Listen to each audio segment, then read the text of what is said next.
After you hear the ending to today's story, you'll most likely go back and listen to it all over again. Because truly, the ending completely changes the entire storyline. This episode is the remastered audio from the Real Life Kill Room, which is a very popular video on my YouTube channel. There are several very graphic sequences in this story. As such, listener discretion is advised. But before we get into today's story, if you're a fan of the strange, dark, and mysterious delivered in story format, then you've come to the right podcast because that's all we do. We upload twice a week, once on Monday and once on Thursday. So, if that's of interest to you, please sneak into the 5-star review button's house and replace all of the lids of their Tupperware with off-market brands, so none of them fit. Also, please subscribe to the MrBallen podcast wherever you listen to podcasts so you don't miss any of our weekly uploads.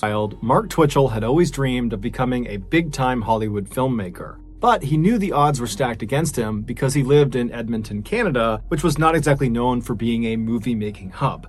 Nonetheless, after high school, he enrolled in an Edmonton art college, and in 2000, he graduated earning his degree in radio and television art.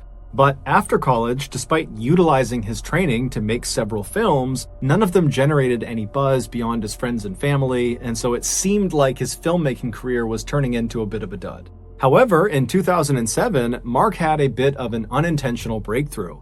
He had been a longtime Star Wars fanatic, and that year, he decided, purely as a passion project, he was going to write a script for a prequel to the Star Wars franchise. When he finished it and shared the script with some of his colleagues, they were so impressed with his writing, they said, "Mark, you need to produce this into a movie. This is incredible." And so Mark, who was totally amazed at this unbelievable feedback he was getting, decided, you know what? What the heck? I will produce this movie. And so he began sending his script out to different actors and actresses to see if they might be interested in playing a role. And amazingly, one of the original Star Wars actors, Jeremy Bulloch, who played Boba Fett, he read the script and he was so impressed by it that he agreed to play a role in Mark's film. And so this passion project had quickly turned into Mark's biggest success yet. When the movie was finished, it did well, but it didn't propel Mark into Hollywood stardom. However, it did put him on the map as a bona fide filmmaker, and it showed him that if he just focused on making films about subjects he was already very passionate about, those films would be much more likely to succeed.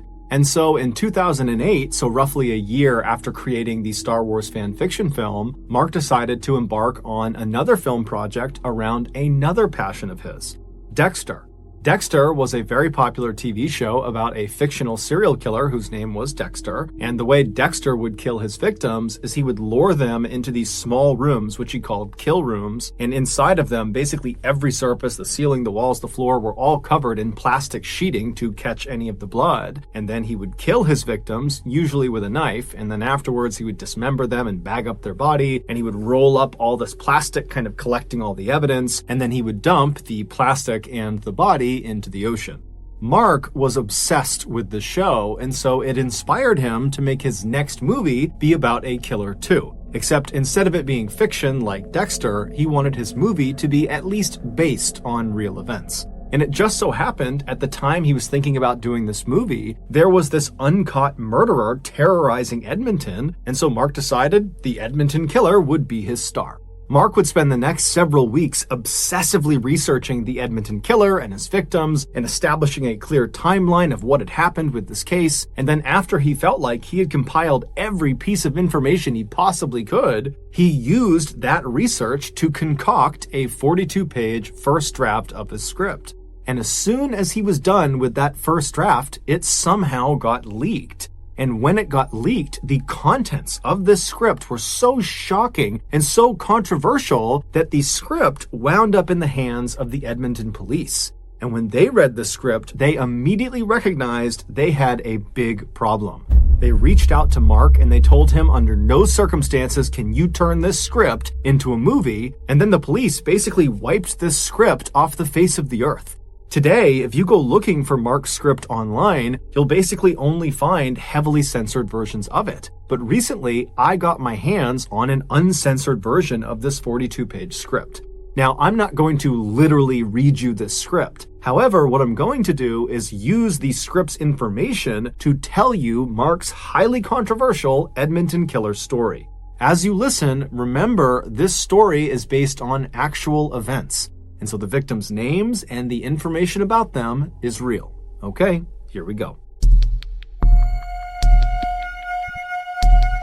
In early October 2008, a soft-spoken 26-year-old casino security guard named Giles Tetreault was living alone in Edmonton. Giles's life had recently been turned upside down because a few months earlier, his wife had told him that she just didn't love him anymore and that she was going to leave him. Giles was still very much in love with his wife, and so this was a totally heartbreaking experience for him. After she left, Giles tried to stay busy and keep his mind occupied, but it rarely worked. Oftentimes, he felt crushingly lonely and sad. But on Friday, October 3rd, when Giles came home from work that afternoon, he suddenly felt like, you know what, I gotta get my life together, and I'm gonna start by finding myself a new romantic partner. And so he went on a dating site and he made himself a profile and he began scrolling through all of the women's profiles that lived roughly in his area. And at first, no one really appealed to him, but then he stopped on this one woman's profile. She was this young, blonde, beautiful woman named Sheena, and she lived right in Edmonton. And so Giles thought, what the heck, I'll send her a message. And so he did, just introducing himself and asking to talk further. And she responded just a couple of minutes later. And then over the next couple of hours, the two exchanged dozens of messages, getting to know each other. And then finally, Sheena just says to Giles, hey, we live so close together. Why don't we get together tonight and go grab dinner and watch a movie together? And Giles is thrilled and he says, yeah, I'll come pick you up. What's your address? And Sheena would tell him, you know what? I don't feel comfortable sharing my address over this dating website. And so instead, she sent Giles this strange customized set of directions that didn't give the actual address of her house. Instead, it basically gave Giles a set of known landmarks in Edmonton that he could follow until he finally arrived at her residence. And she also told him that when he arrived, instead of just coming up to her house, there would be a detached garage and the door would be open and he would go through the garage, out the door into her backyard, and then he would go up the back steps to the back door of her house and she would meet him there. Now, Giles did think this was a little bit strange, but at the same time, he's thinking, I am basically a complete stranger to her. We just met today on the internet, and so I really can't blame her for taking some extra safety precautions with me. And so he told Sheena he had no issues using her special directions, and then he said he'd be over soon. And so Giles hopped in the shower, he freshened up, he got dressed, he hopped in his truck, and then he began driving to Sheena's house.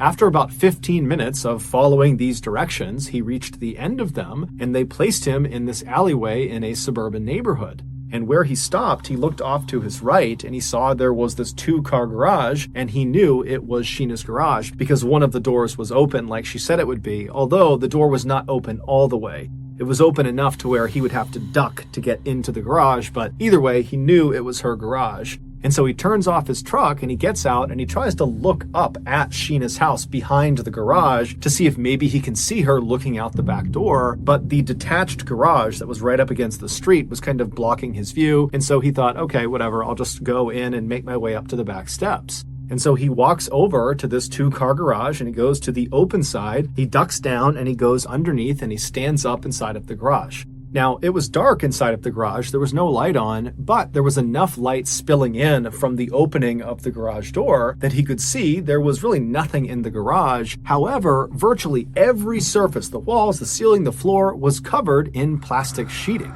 Now, he had no idea what this plastic sheeting was for, and he really didn't care. He just kept walking across the garage towards the door that would lead into Sheena's backyard.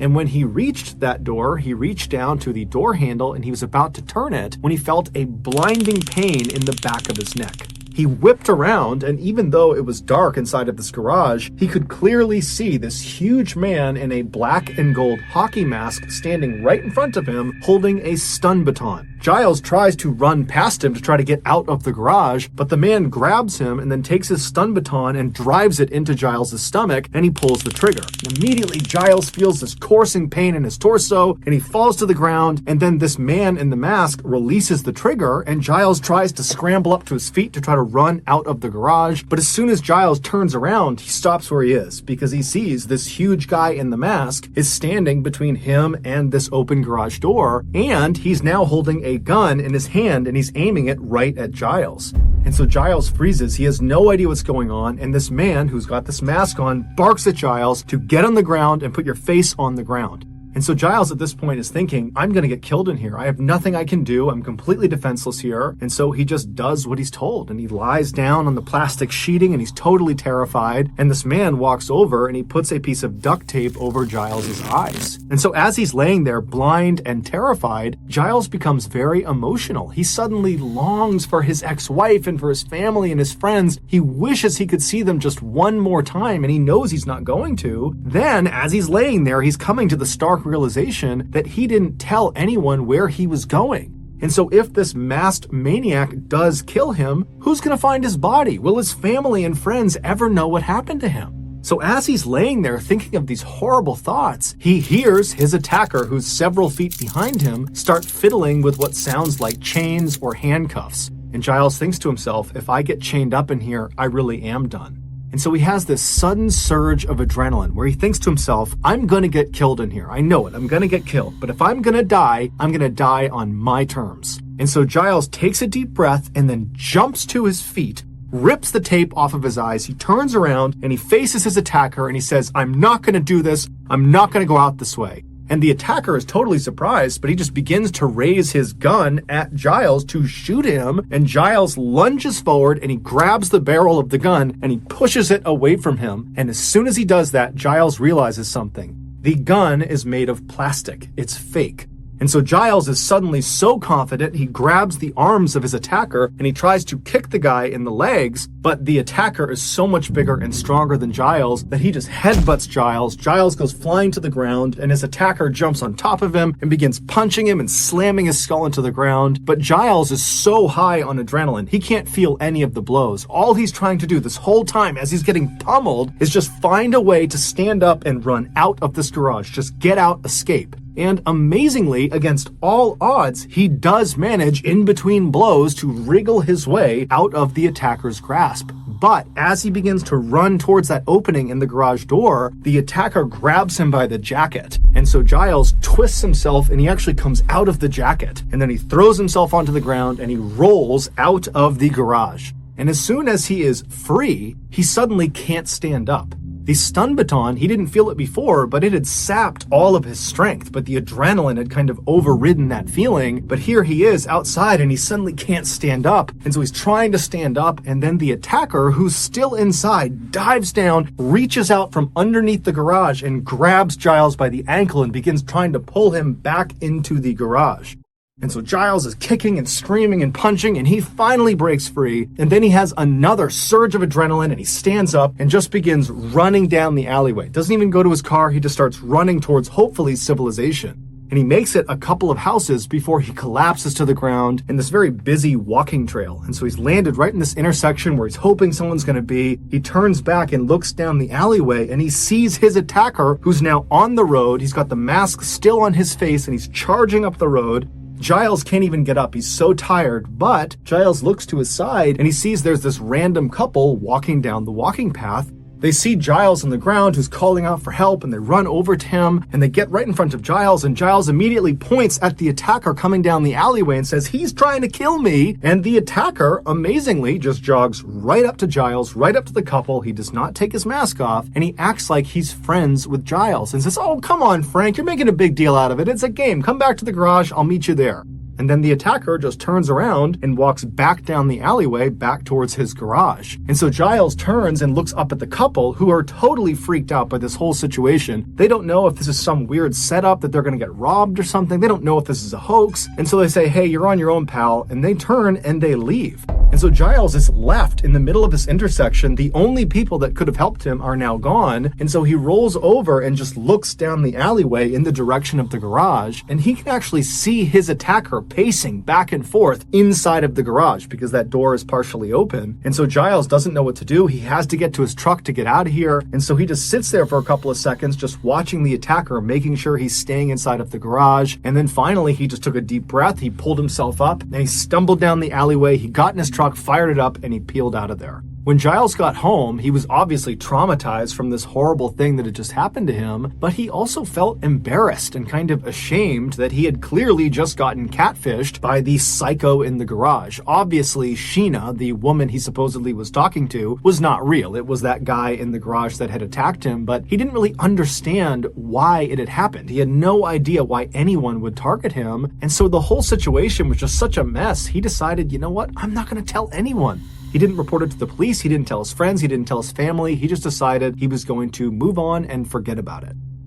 A week later, on October 8th, another Edmonton man, 38-year-old Johnny Altinger, was perusing the dating website that Giles had been using. Johnny made a living doing quality control for an oil and gas company, but he hated that job. He much preferred to spend his time tinkering with his computers or his prized motorcycle. Johnny had lots of very close friends, but romance was always something that had eluded him. So that afternoon, Johnny, like Giles, was on this dating website to potentially find a romantic partner. And so as he was scrolling through all of these different women's profiles that lived roughly in his area, he wasn't interested in any of them until he stopped on this one profile of this beautiful young blonde woman named Jen, who lived right in Edmonton. And so Johnny was interested, he sent her a message, and very quickly she wrote back, and before long the two are chumming it up, and then eventually they actually agreed to get together that night for dinner and a movie. But when Johnny asked Jen for her address, she would tell him that she's a paranoid person and she doesn't want to give him her actual address over this website, and so instead she gave him a set of very strange directions that relied on local landmarks in Edmonton to guide him into her residence, and she would tell Johnny, when you get here, go through the garage, the door will be open, go out the back door, go into the backyard, make your way up to the back of the house, and I will meet you at the back door. And so Johnny definitely thought these directions were very strange, but he was really eager to meet up with Jen, and so he really didn't care. And so he told Jen it was no big deal, he'd happily follow her directions, and then he hopped in the shower and he got himself together, and then before he left to go to Jen's house, he forwarded Jen's email that included her very strange directions. He sent those directions to one of his very close friends, and he kind of jokingly included a message that was like, hey, if I go missing tonight, this is where I'm going. And then Johnny hopped in his car and he left. The directions brought Johnny to the same garage in the same alleyway that Giles had been to a week earlier. And when Johnny came to a stop in front of Jen's two-car garage with one of the doors partially open, he saw there were lights still on inside of the garage, and he saw someone walking around inside. And so Johnny looked at his watch and he realized he was maybe 15 or 20 minutes too early. And so he parks his car and he's thinking, okay, Jen might be inside of this garage and I'm early, but maybe I'll just walk over and say hi to her. I'm sure she wouldn't mind. And so Johnny turns off his car, he gets out, and he starts walking over to this half-open garage door. And as he gets closer and closer, the lights in the garage go off. And so Johnny stops and he's thinking, why are the lights off? Did she hear me? Does she not want me to come in? What's going on? But he's thinking, okay, well, I should definitely go over and say something. And so he walks over to this open garage door and he bends down and he looks inside and it's totally dark. And he just says, hello? And there's a pause, and then the lights come on, and Johnny suddenly sees this garage that's basically devoid of anything, minus a table off to the side, and every surface is covered in plastic sheeting. The floors, the walls, the ceiling, everything. And in the back of the garage is not Jen. Instead, it's this man he doesn't recognize. And so Johnny's looking at this man, and this man is looking over at Johnny, and finally the man speaks and says, hi, I'm Harry. I'm a designer. I rent this garage out from Jen, and I just talked to Jen, and you're meeting up with her tonight, right? You're meeting up with Jen? Yeah, she's running late, so I think she'll be back in about maybe 20 minutes, so can you come back in 20 minutes, come right back here, come to the garage, and I'll bring you up to the house, because I know you're meeting her up at the house, so 20 minutes. And so Johnny doesn't really know what to make of this. He figures, okay, I don't really know what Jen's arrangement is with this designer in this plastic-covered garage, but, whatever. And so Johnny says, okay, no problem, I'll come back in 20 minutes. And so Johnny turns around and he walks back to his car and he leaves and drives around for about 20 minutes. And then he comes back to the garage. And as soon as he parks, he notices right away the light in the garage is now off. So presumably Harry has actually left. and so he will not be available to walk Johnny up to the house to meet Jen. But Johnny was thinking, I don't really want to interact with Harry. He seems like a strange guy anyways. And so he counts this as a win. And so Johnny parks his car, he hops out, he walks over to the garage, he bends down and goes inside of the garage. He stands up and he walks across the plastic-lined floor to the door that's going to lead out into Jen's backyard. But before he reaches that door, something smashes into the back of his head. And immediately Johnny is horribly dazed and he instinctively throws his hands up to protect his head. And he begins spinning around trying to figure out who or what had just hit him. And as soon as he turns around, he sees in the shadows is the figure of none other than the man he saw before, Harry. And Harry is holding a big metal pipe. And immediately when Johnny sees him, he begins screaming, police, police, police! And Harry just winds up and wails on Johnny with this metal pipe. And Johnny's trying to turn around and get away from Harry, but Harry just keeps moving around him and beating him with this pipe until finally Johnny collapses on the ground, but he's not unconscious. And so Johnny is kind of shielding his head and he's looking up at Harry, who's now just standing over him. He's ceased his initial barrage. And Johnny begins pleading with Harry, I'll give you money, I'll give you anything, just please let me go. And so Harry smiles and he says, you promise you won't tell anyone if I let you go? But before Johnny could answer this, Harry winds up with his pipe and he brings it crashing down on Johnny's face. But amazingly, this does not knock Johnny unconscious. Instead, Johnny grabs the pipe after it hits him in the head and he holds onto it to prevent Harry from hitting him again. And so at this point, Harry is frustrated that Johnny is still putting up this huge fight. And so with one hand holding onto this pipe that Johnny has the other end of, Harry reaches down with his other hand and he unsheaths a hunting knife. And he holds the blade right in front of Johnny's face. And as soon as Johnny sees this knife, his eyes go wide and he lets go of the pipe and he begins to plead for his life. But Harry just smiles and continues to show him the blade. And then at some point he grabs Johnny's shoulder, he pulls the knife back and he plunges it into Johnny's stomach. Johnny howls out in pain and he curls over and he begins screaming for the police, screaming for someone to help him. And then finally Harry pulls the knife out of his stomach and then plunges it into the side of Johnny's neck. And then Harry lets go of the knife and he stands up and he just watches Johnny as he bleeds out onto the plastic lining. As Harry watched Johnny die, he had this pang of regret. He thought to himself, why didn't I play more mind games with him before I killed him? I'll do that with the next one. After Johnny died, Harry would dismember and bag up Johnny's body, and then he would roll up all of the plastic from the walls and the ceiling. He'd gather that all up, and then a couple of days later, he would dump both Johnny's body parts and all of the plastic containing all of the evidence down a nearby sewer drain. At this point in the story, Mark's script just kind of comes to an abrupt end. We don't know what Harry did after getting rid of Johnny's body and the evidence because Mark just didn't write it. It was like he didn't finish the script.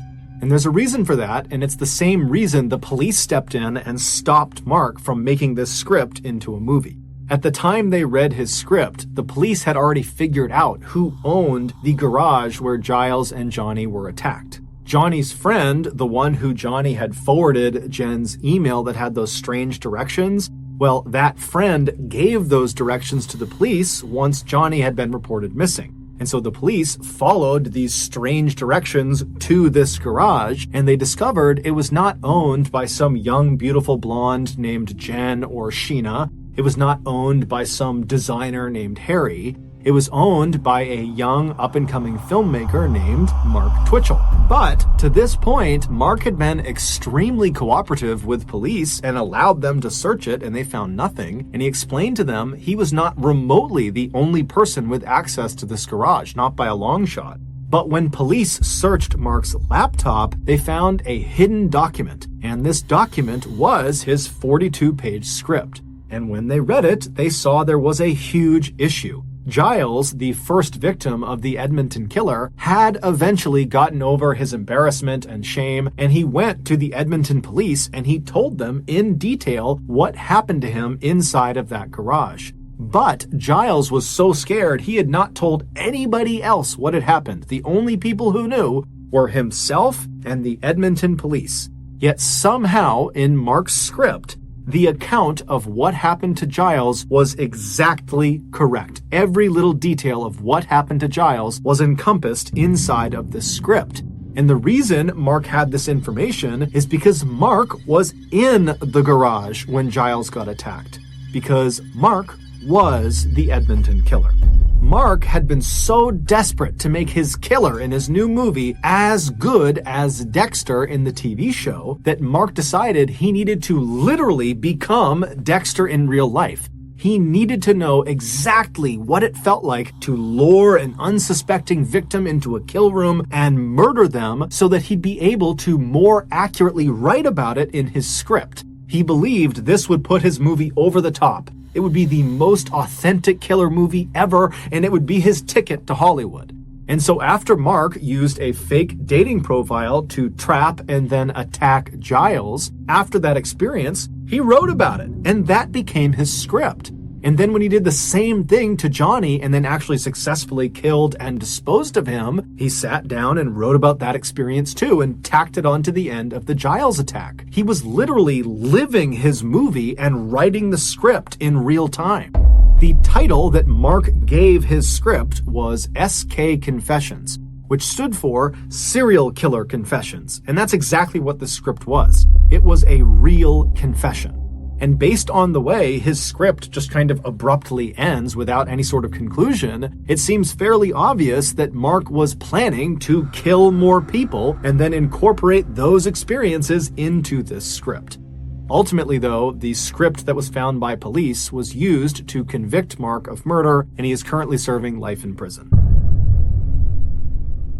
Thank you for listening to the MrBallen podcast. If you got something out of this episode and you haven't done this already, please sneak in to the 5-star review button's house and replace all of the lids of their Tupperware with off-market brands, so none of them fit. Also, please subscribe to the MrBallen podcast on Spotify, Apple Podcasts, Amazon, Google, and anywhere else you get your podcasts. This podcast airs every Monday and Thursday morning, but in the meantime, you can always watch one of the hundreds of stories I have posted on my YouTube channel, which is just called MrBallen. If you want to get in touch with me, please follow me on any major social media platform and then send me a direct message. My username on all of these platforms is just @MrBallen, and I really do read the majority of my DMs. Lastly, we have some really cool merchandise, so head on over to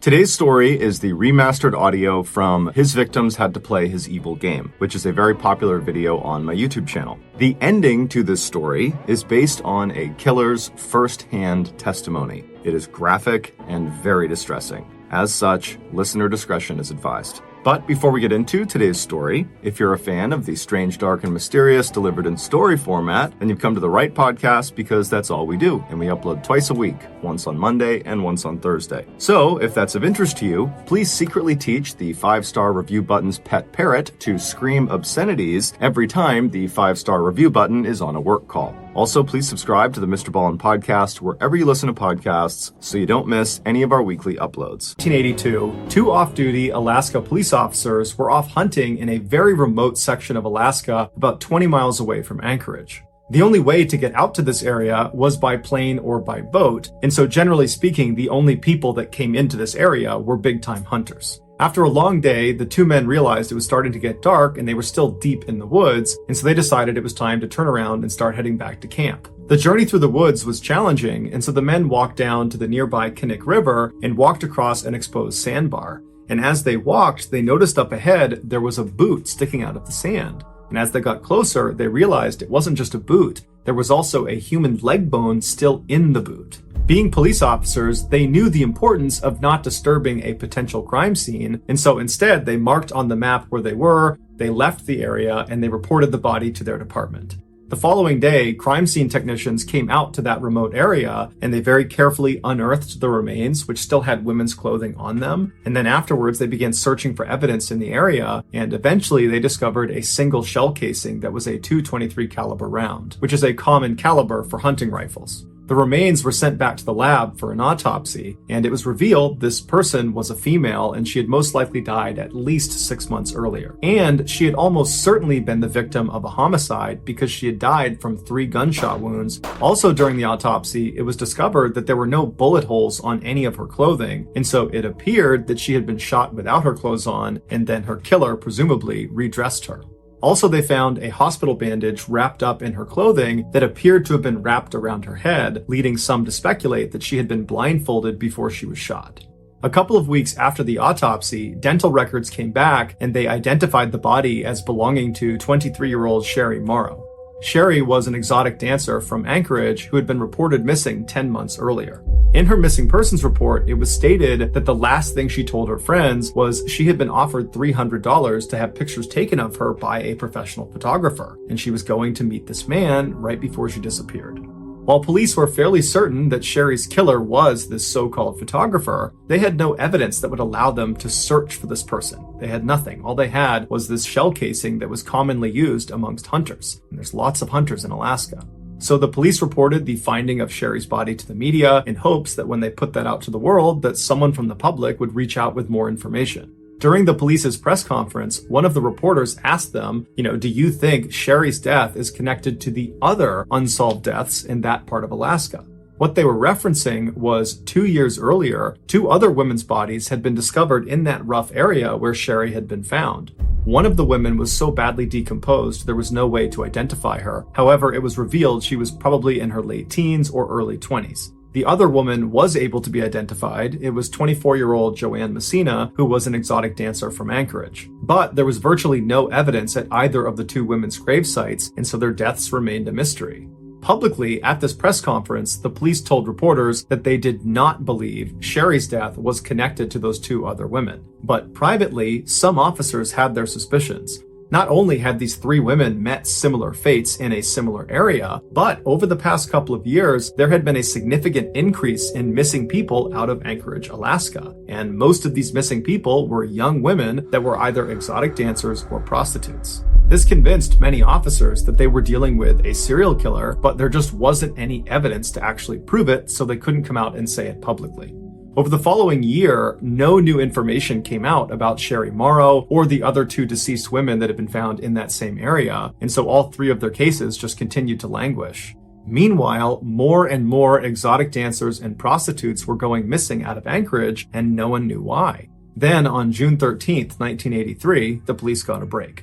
Early that morning, a man driving a truck turned onto a quiet Anchorage highway, and as he was making his way down the road, he saw up ahead on the side, there was this woman running towards him screaming with her hands over her head, and she wasn't wearing pants or shoes. And so obviously he knew something was wrong, and so he pulled over, and as this woman is charging up towards him, he notices she has a handcuff on one of her wrists, and she appears to be a lot younger than he initially thought. She's probably in her late teens. And so she comes running up to his car, he unlocks the passenger side door, she flings herself inside without even asking for permission, she slams the door behind her and then ducks down to keep her head out of the window like she's trying to hide from something out there. Now, this man looked out and he didn't see anyone or anything, but he wasn't going to wait around for whatever it was she was scared of. And so he just made a gut decision to take this girl away from here. And so he peeled off and drove down the road. And the girl, who was very shaken up, couldn't even tell this guy what was going on. She just asked him to please drop her off at a nearby motel. And the man didn't ask any questions. He drove her to the motel and he dropped her off. The girl ran inside and up to her room, and when she ran inside, the motel receptionist sees this girl running in. I mean, she doesn't have her pants on, she's got a handcuff on, she looks terrified, and so she called the police. A few minutes later, the police showed up. They went up to this girl's room, they knocked on the door, the girl opened it up, and she was obviously very scared, and she allowed the police inside, and she told them her name was Cindy Paulson, and she was 17 years old. The police recognized this girl is terrified, she's not a threat, and so they removed the one handcuff that was still on her, and then they asked her, what happened? And the police officers would say her story was just horrible. But what stood out to them was not how disturbing the story was, it was how composed and brave this girl was as she told it. This is her story. The night before, Cindy was working the streets of Anchorage. She was a prostitute, and a car pulled up, and inside was this wiry, bearded guy with glasses who seemed kind of slight and harmless, and he asked to buy her services. And because she didn't view him as a threat, she agreed and hopped in his passenger seat, and as soon as she sat down, he reached over and put a handcuff on one wrist, and then drew a gun on her and told her to be quiet. And then he drove her to this fairly nice neighborhood, pulled into a driveway, he got her out of the car and led her into this house, and he brought her along downstairs into the basement, where as soon as she got down there, there was a dim light, and she saw there was a chain swinging from the ceiling. And he strung her up onto that chain, and for hours he assaulted her. And then after he grew tired of doing that, he told her he was going to go take a nap, and when he came back, they were going to leave this house and go out to his cabin in the woods. At this point, she begged him to let her go, but he really didn't care. He just told her that if she made any noise or tried to escape at any point, he would have to kill her. And then he walked out of the room. And for the next several hours, Cindy remained chained to the ceiling with half of her clothes off, wondering what horrible thing was going to happen to her next. Eventually, her attacker came back in the room and he untied her from her chain and he walked her upstairs to his living room where he very proudly showed her a number of hunting trophies he had, and he began telling her about how much he loved hunting and where he went hunting. And it was at this point that Cindy realized this guy has no intention of keeping her alive. He's shown her his face, his house, his car. He's told her about places he likes to go and things he likes to do. He's given her all this information about himself. She is a huge liability to him. And so it dawned on her that if she didn't find a way to escape, she was going to die.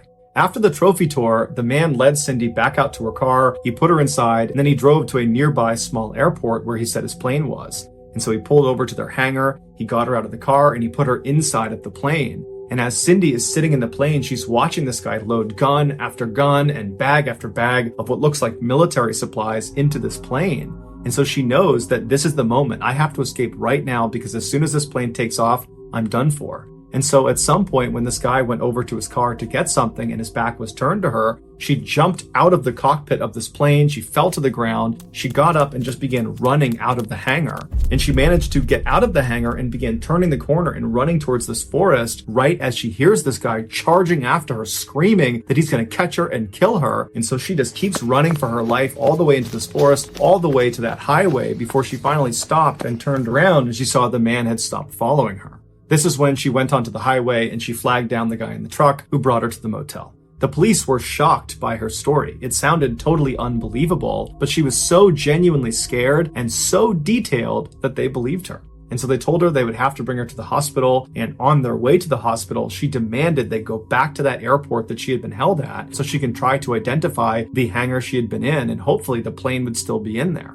And so the police comply, they go into the airport, and Cindy points out the hangar she believes she was in. And when they get there, the plane she had been on was still there, but the man, her attacker, was not there. And so the police got out and they began taking down notes about the plane, its different tag numbers and what it looked like. And while they're standing there, the security guard from the airport came over because he saw the police cars, and he told the officers that the night before he had seen the owner of the plane they're looking at acting very suspiciously with something inside of his car. And so on a hunch, he had recorded that man's license plate number and he gave that number to police. And so the police were able to use that license plate number and some of the numbers on the plane to figure out who owned both vehicles. And it was a local man named Robert Hansen who owned a very successful bakery downtown.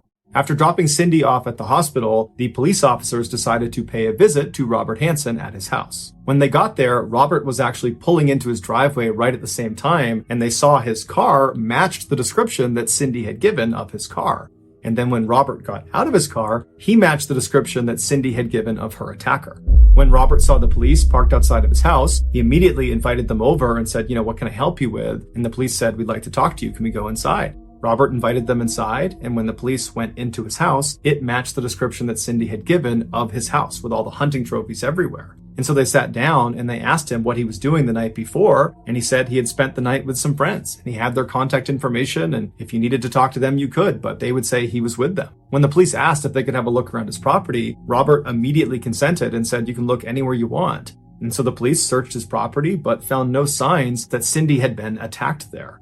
And so they thanked him for his hospitality and they left. Once they got back to their station, they checked in with Robert's two friends he claimed he was with the night before, and they each independently corroborated Robert's story, saying that yes, he was with them from this time to this time. And so it appeared, as unlikely as it seemed, that Robert was telling the truth. And so the police went back to Cindy and they said, are you sure that everything you told us is exactly as you remember it? You didn't exaggerate anything. This is the truth. And Cindy said, absolutely. And they said, okay, well, are you prepared to take a lie detector test to prove that you're telling the truth? And Cindy said, no. Now, it's unclear why she said no. Maybe it was a general distrust of the police, but either way, when she said no, it immediately cast an enormous amount of doubt on her story in the eyes of the police. And when Cindy started to pick up that the police really didn't believe her anymore, she got spooked and just left town. And after that, her case and Robert Hansen were largely forgotten about. But 3 months later, on September 2nd, all of that changed. On that day, a construction crew was doing some work on a backcountry road not far from where those 3 women's bodies had been found. And at some point, one of their machines uncovered some human remains. The police were called in, who pulled up the rest of the remains, and then just like in Sherry Morrow's case, when they looked for evidence around this new body, they found a single shell casing from a .223 caliber round. The remains were brought back for an autopsy, where it was determined that the body was female and she had died from several gunshot wounds. Using dental records, they were able to identify this woman as being 17-year-old Paula Goulding, who was an exotic dancer who had gone missing 5 months prior from Anchorage. The police sent the .223 shell casing found in Paula's gravesite, along with the other .223 shell casing found in Sherry Morrow's gravesite, to a lab to be analyzed. And it was quickly determined that both of these rounds had been fired from the same rifle, and therefore both women had most likely been killed by the same person. This was the moment the police knew they were dealing with a serial killer, and many police officers wanted it to be Robert Hansen. He seemed like the guy, but he had a rock-solid alibi and they had no hard evidence against him. And so without any other suspects, the police turned to a famous FBI profiler, a guy by the name of John Douglas, and they asked him to build a profile of who he think killed Sherry Morrow and Paula Goulding. And when John's report came back, the police were shocked. The profile described a man in his 40s who blended in easily with society. He was well-liked and got along with people and was just a normal guy. And he was successful, probably because he owned a successful business. He was an avid outdoorsman and hunter, and he most likely had a significant speech defect, like a lisp or a stutter. The profile was perfectly describing Robert Hansen. And because of John Douglas's prolific success in correctly identifying killers based on his profiles, when a judge saw this particular profile and saw how neatly it lined up with Robert Hansen, he gave the FBI a search warrant for Robert's house. And this time, they would find very damning evidence, like a map of the local area. It was a hunting map, and on it, there were 37 X's marked off. And some of those X's coincided with the same area where those 4 women's bodies had been found. They also found a .223 caliber rifle, along with a bag of women's jewelry that contained a necklace belonging to Sherry Morrow. As the FBI was carrying evidence out of Robert's house into their truck, a neighbor walked over after seeing all the commotion, and she walked up to one of the agents, and she was very skittish and anxious, and she said, my husband, he's friends with Robert, and he recently pretended to be an alibi for Robert. He had no idea how much trouble he was in, and I certainly didn't know, but I want you guys to know that my husband was lying. He was not with Robert on the night that he said he was. And this was the proverbial nail in the coffin for Robert Hansen, because now, without this alibi, he had nothing to hide behind. And so when the police approached Robert with their overwhelming evidence against him between what they found in his house and this now recanted statement from his former alibi, Robert said, okay, I'm going to confess. But there was a catch. He was only willing to confess to murdering the 4 women whose bodies had already been found by police. Now, the police knew Robert had almost definitely killed more people, and so at this point, they just wanted to know who the other victims were and where they were. And so they offered Robert a deal where he would confess to those 4 murders and then give additional information about other victims, where they were located, who they were, what happened to them. In exchange, they would not prosecute him on any other victims he named. And so Robert agreed to these terms, he signed the deal, and then he gave a full, horrifying confession. He said he would drive around Anchorage at night and look for young, vulnerable women that were all alone. These were usually prostitutes out on the street, or they were exotic dancers he would try to befriend inside of clubs. And when he approached these women, he would tell them he was a professional photographer and he thought they were beautiful and he wanted to take photos of them, and he would pay them for the photo shoot. And many of these women were aspiring models and they were really excited at this idea, and so they would agree to go. And so Robert would tell them to meet him the next day at a particular location, which was usually a fast food restaurant. And Robert would show up much earlier and he would hide in his car and he would wait to see when they showed up if they were alone or not. And when he saw they were alone and they had no one to help them, he would drive up and he would ask them to get in his car. What these women couldn't see was on the inside of the passenger side door was a handcuff that was already latched on to the door itself. And there was an open cuff waiting for them as soon as they got in. They would get in the car, he would reach over them and act like he was helping them put on their seatbelt, and then as they're kind of looking at him, wondering what he's doing, he would grab their wrist, throw it in the open handcuff, then he would draw a pistol and hold it against their head and say, "Be quiet." During his confession, Robert bragged to police that he had done this so many times, putting the handcuff on and drawing the pistol, that it was like muscle memory for him. Once he had the women handcuffed inside of his car, he would drive them back to his house and he would bring them into his basement and he would chain them up to the ceiling just like Cindy had described.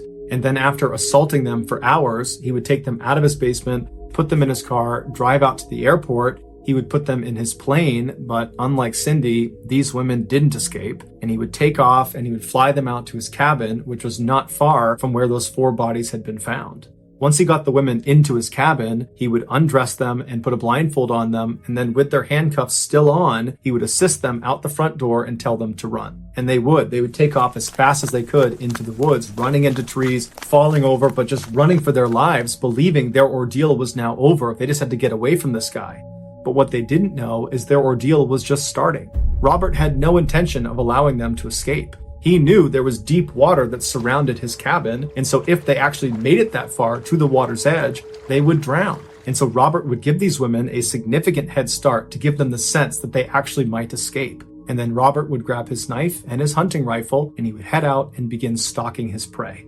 And for the next several hours or days, he would walk around the woods looking for these women, and he would just stay off watching what they were doing. And at some point, he would sneak up on them and he would wound them intentionally, usually with his knife, and then he had a blood trail to follow.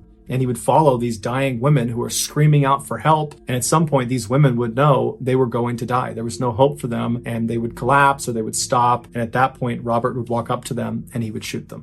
Afterwards, he would remove their handcuffs, he would redress them, and then he would bury them in a shallow grave. Before he was carted off to prison to serve a life sentence without the possibility of parole, he was brought out by authorities to help identify where other grave sites were in that hunting area. But he was only able to find 8 additional victims because he would go to different grave sites and the remains would not be there anymore, most likely because animals had ransacked the area, or he just simply forgot where it was, or he didn't want to share any more information with police.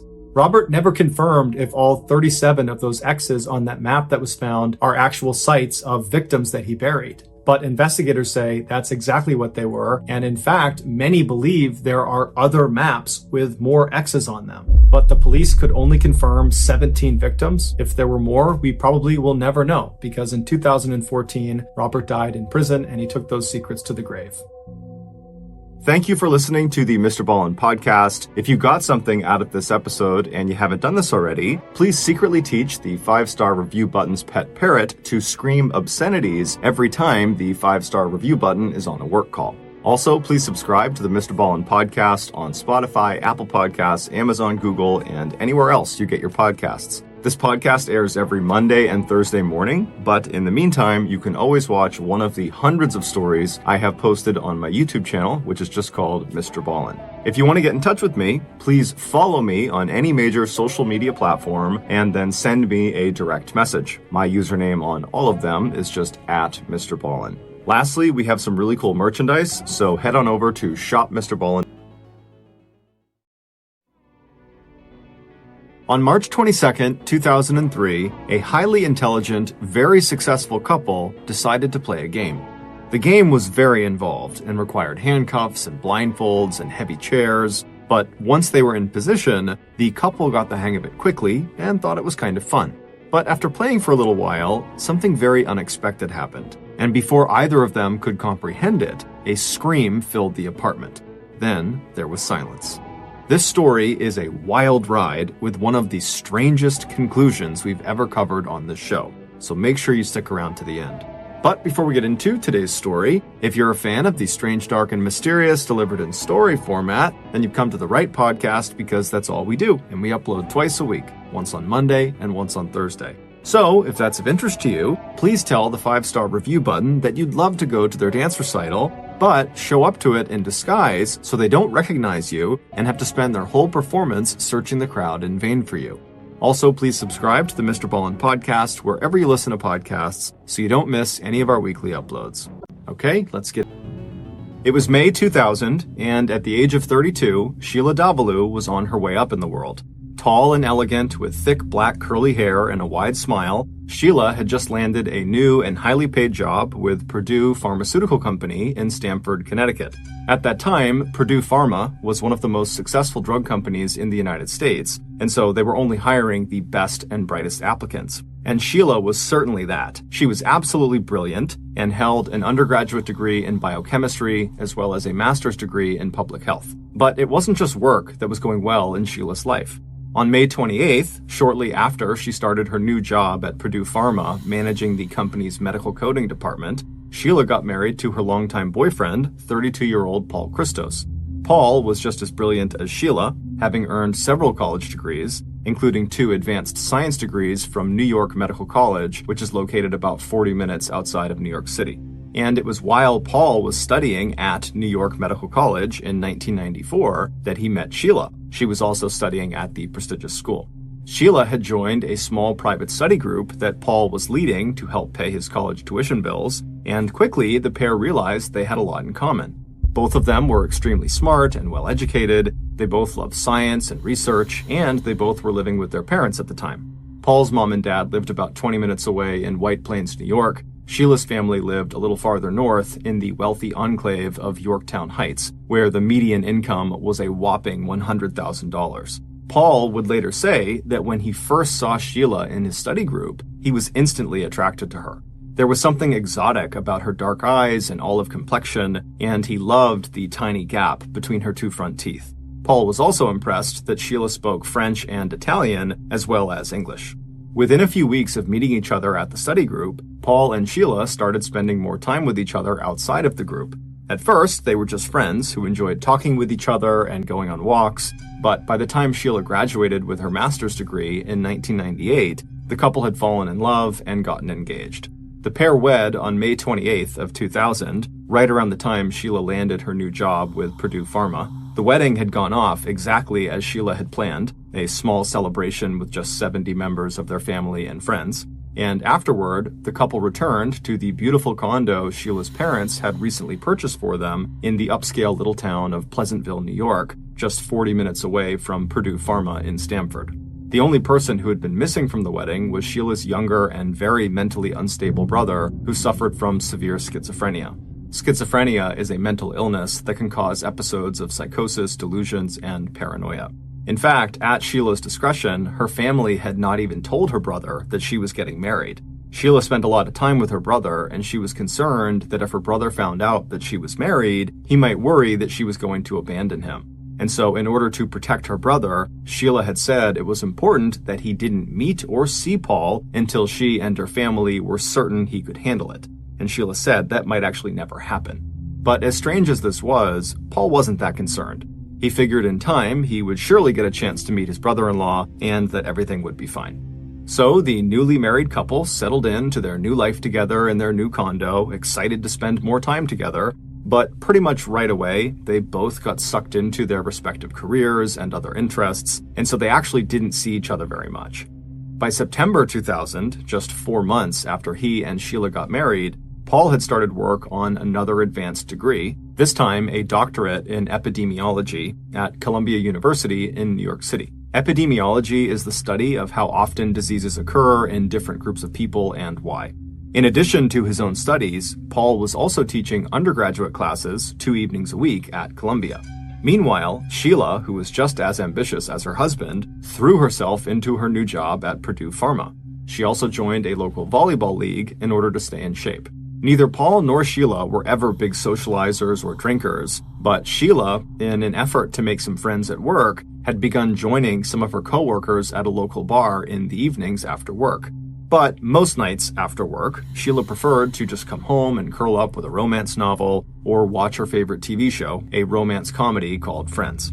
Paul would often find his wife fast asleep with a book next to her in bed or on the couch when he came home late from teaching his classes.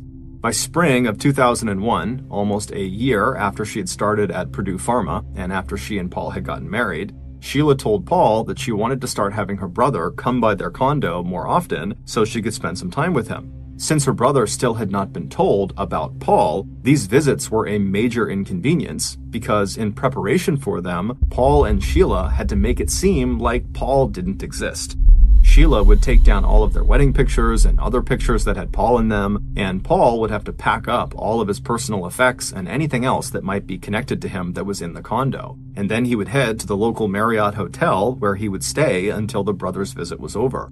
But even though this arrangement seemed kind of outrageous to Paul, he wasn't about to try to convince Sheila to change her mind. Sheila was very protective of her brother and got very emotional anytime Paul brought him up. And so the way Paul saw it was the occasional weekend away was a chance for him to get some marathon sessions of work in, and he'd be making his wife happy. On the rare occasions when Paul and Sheila were actually home together with nothing else to do, Sheila's favorite activity was telling Paul all about the office politics at Purdue Pharma. And Paul welcomed the chance to learn a little bit more about his wife's day-to-day life. Most of Sheila's office stories revolved around small issues she was having with staff in her department, or who was applying for what job, or who was on their way up at Purdue, or who was on their way down. But by the summer of 2001, there was a drama unfolding at Purdue Pharma that Sheila found totally fascinating. And before long, Sheila was talking about this big spectacle, not just to Paul, but to her mom and her dad and her in-laws. And if she and Paul went out to dinner or met up with their own friends outside of their work, she talked about it to them too. It turned out there was a new love triangle at Purdue Pharma that involved one of Sheila's friends, a woman named Melissa, along with another woman named Annalisa and a man named Jack. Sheila was only close with Melissa. Her only interactions with Annalisa and Jack were when she would just pass by them at the office or when she would see them at those after-work happy hours at the local bar. But through Melissa, Sheila would learn a lot about Jack and Annalisa. Jack was 35 years old and had a doctorate of pharmacy, and he worked on researching and developing pain medications. He had started at Purdue Pharma back in September of 2000, so about 5 months after Sheila had started working there, and within a few months of his arrival, he had started dating another coworker, Annalisa, who was 32 years old, and he had met her at one of those meetups at that local bar after work. But not too long after Jack started seeing Annalisa, did he meet Sheila's friend, Melissa, also at one of those after-work happy hours. Annalisa didn't know it, but Jack started dating Melissa too. And even though Melissa was pretty sure Jack was also dating Annalisa, Melissa was so into Jack and so sure that eventually Jack would stop dating Annalisa that she just kept going out with Jack. But despite her confidence, the whole love triangle situation was very hard on Melissa, and the one person at the office that she had started talking to about it was Sheila. And as Melissa shared every intimate detail about her relationship with Jack, the secret meetups, the weekend ski trips and camping trips and wild sex, Sheila and Melissa went from just being good office friends to being best friends.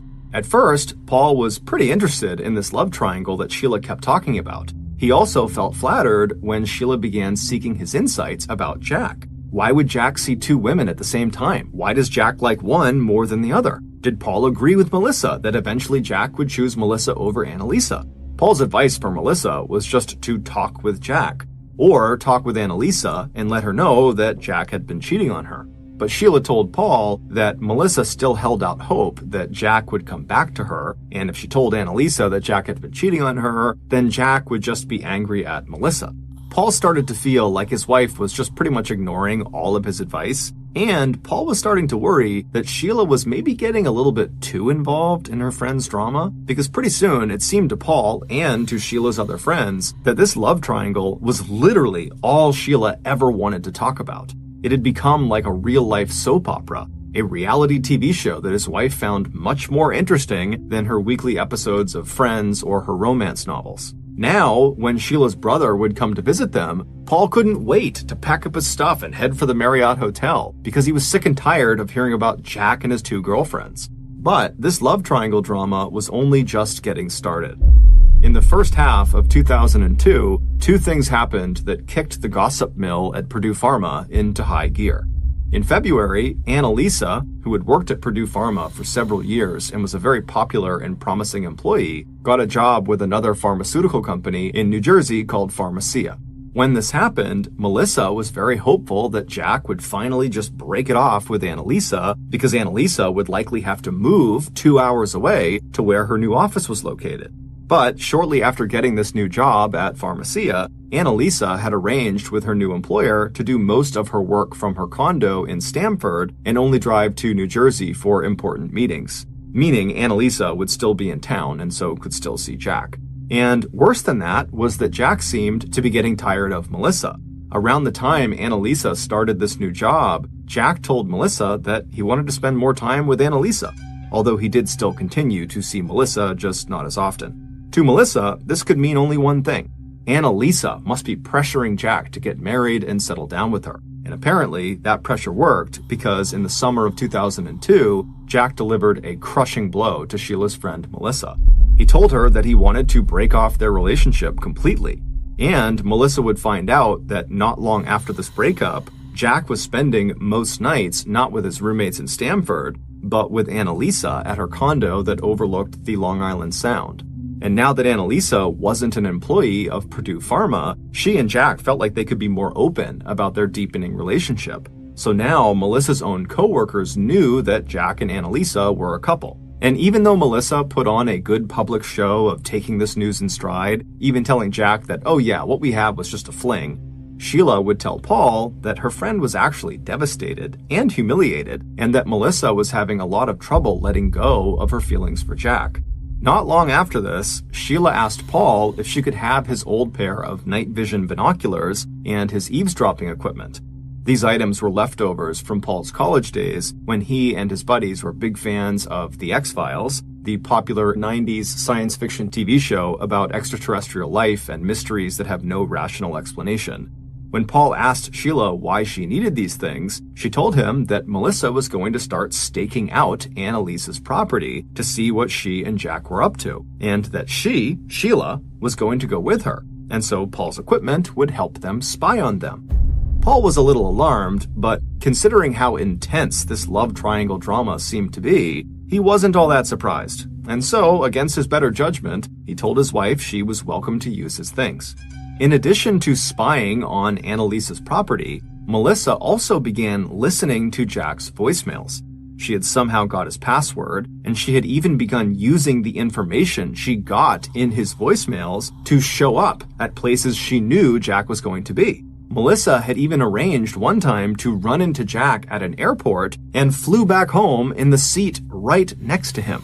Periodically, Melissa would forward some of these voicemails to Sheila, and she would ask her to listen closely to see if the messages offered any clues about how serious Jack and Annalisa were as a couple. And whenever Sheila got these messages forwarded to her, she would always ask Paul to come listen to them as well. And even though Paul would humor his wife and listen and give his insights, privately, he started thinking that this whole love triangle situation was getting really out of control. But this drama was still just getting started. One day, Sheila came home with a set of lockpicks that she had picked up for Melissa. Apparently, Melissa had told Sheila that she wanted to get inside of Annalisa's condo to look at any pictures Annalisa had of her and Jack and see if that gave her a better sense of what their relationship was actually like. Also, Melissa wanted to see how much of Jack's stuff was actually inside of Annalisa's apartment. Sheila asked Paul if he would help her learn how to use these lockpicks so she could then teach Melissa when she handed the picks over. Paul did not think breaking into Annalisa's apartment was a good idea, but he didn't think Melissa would actually use them. Still, Paul was relieved when neither he nor Sheila could use the lockpicks to open even the bathroom door, let alone the much more sophisticated lock on their front door. Especially since Sheila also revealed to him that she had also bought her friend 2 stun guns in case Melissa was caught in Annalisa's apartment and needed to defend herself. With the failure of the lockpicks, Sheila and Melissa turned their attention away from how Melissa could get into Annalisa's apartment to how they could possibly bug Jack's office. That way, Melissa wouldn't just be able to hear Jack's voice messages, she could also hear all of his in-person conversations, as well as his end of any phone calls he was taking in his office. But when Melissa tried to set up Paul's eavesdropping equipment near Jack's office, it didn't work.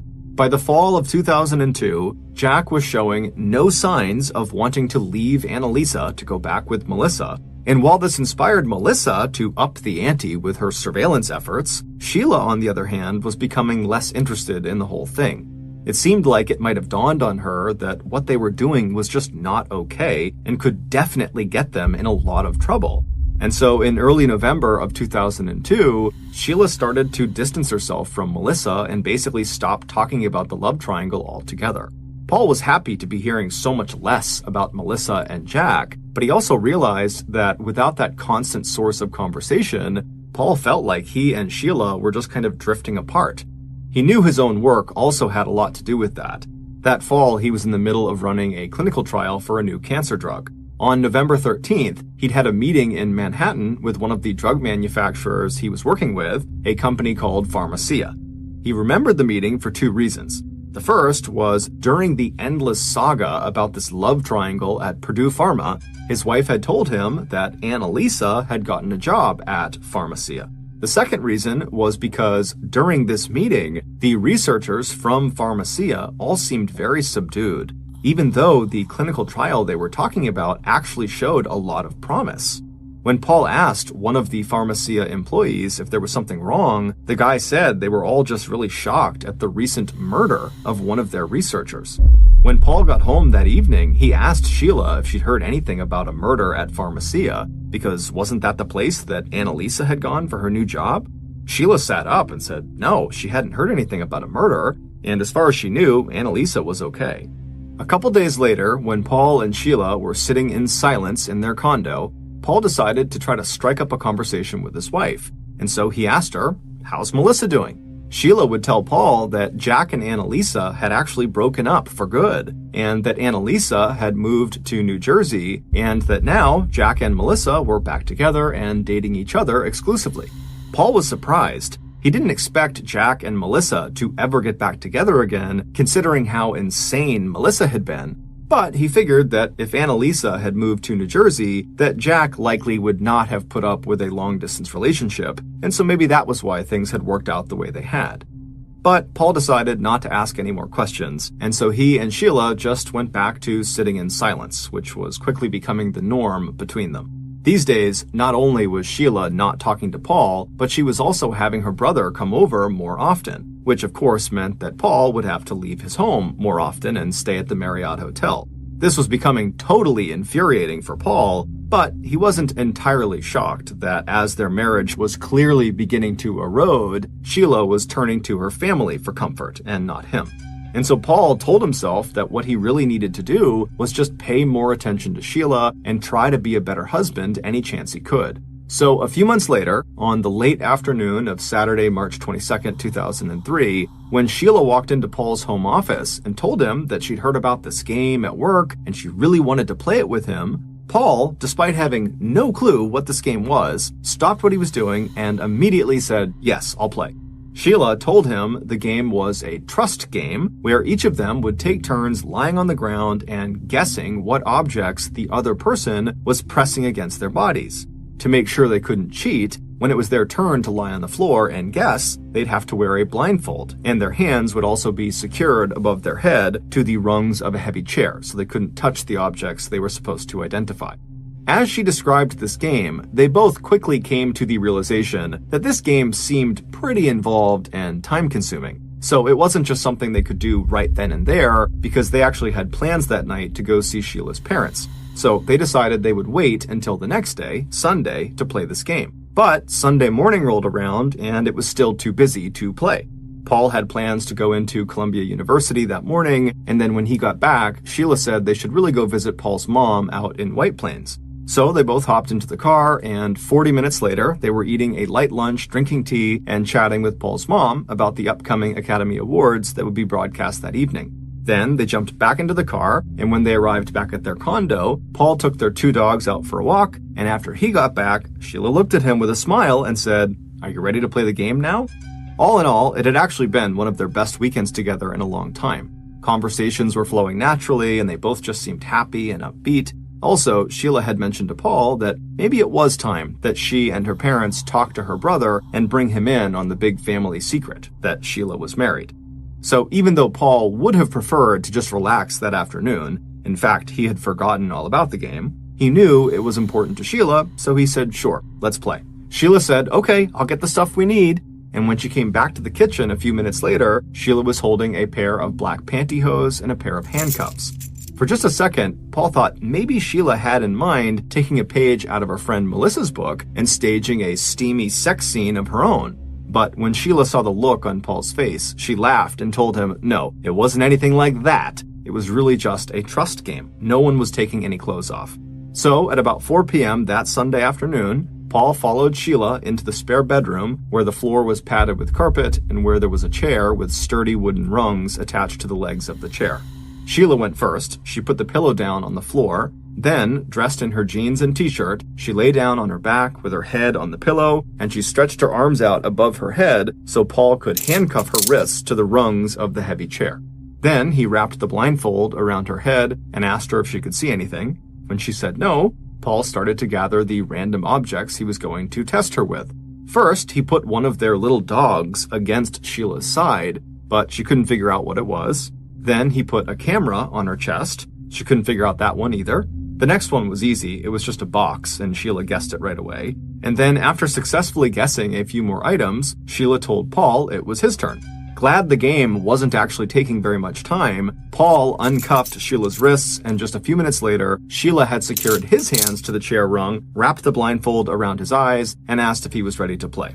Paul said he was, and then a few moments later, like Paul, Sheila started with the dog, but Paul guessed immediately that it was the dog. Sheila then pressed an ink printer cartridge against his arm and a shampoo bottle against his chest, but Paul was good at this and he got both of them right. After that, Sheila started walking all over the condo, going into every drawer and cabinet, trying to find the most obscure things she possibly could to try to trip him up, but he just kept getting them right. At one point, Paul heard Sheila getting something from the kitchen, and while Paul was actually starting to kind of enjoy the game because he was so good at it, he started to become aware that Sheila was annoyed that he was so good at it. So when he heard Sheila walk back into the room from being in the kitchen, he wasn't surprised when he heard her say, "Okay, this is the last one."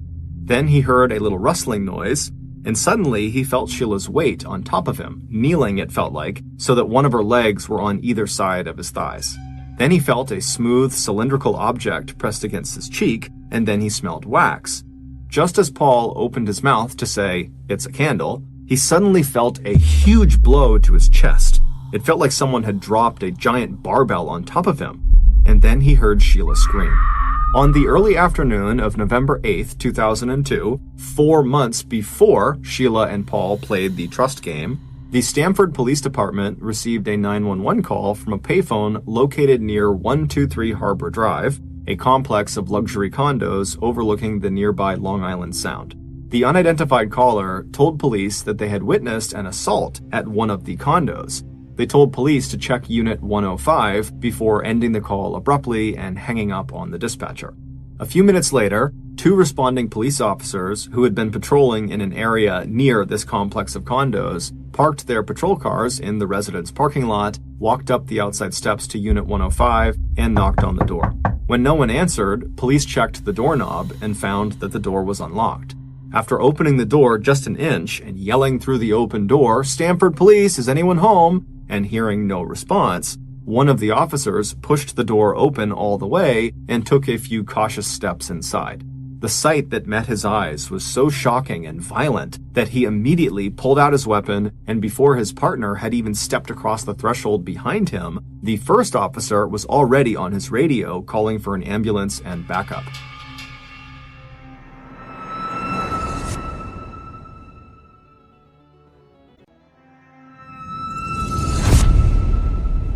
In the hallway that stretched out right in front of these 2 officers lay the body of a young woman.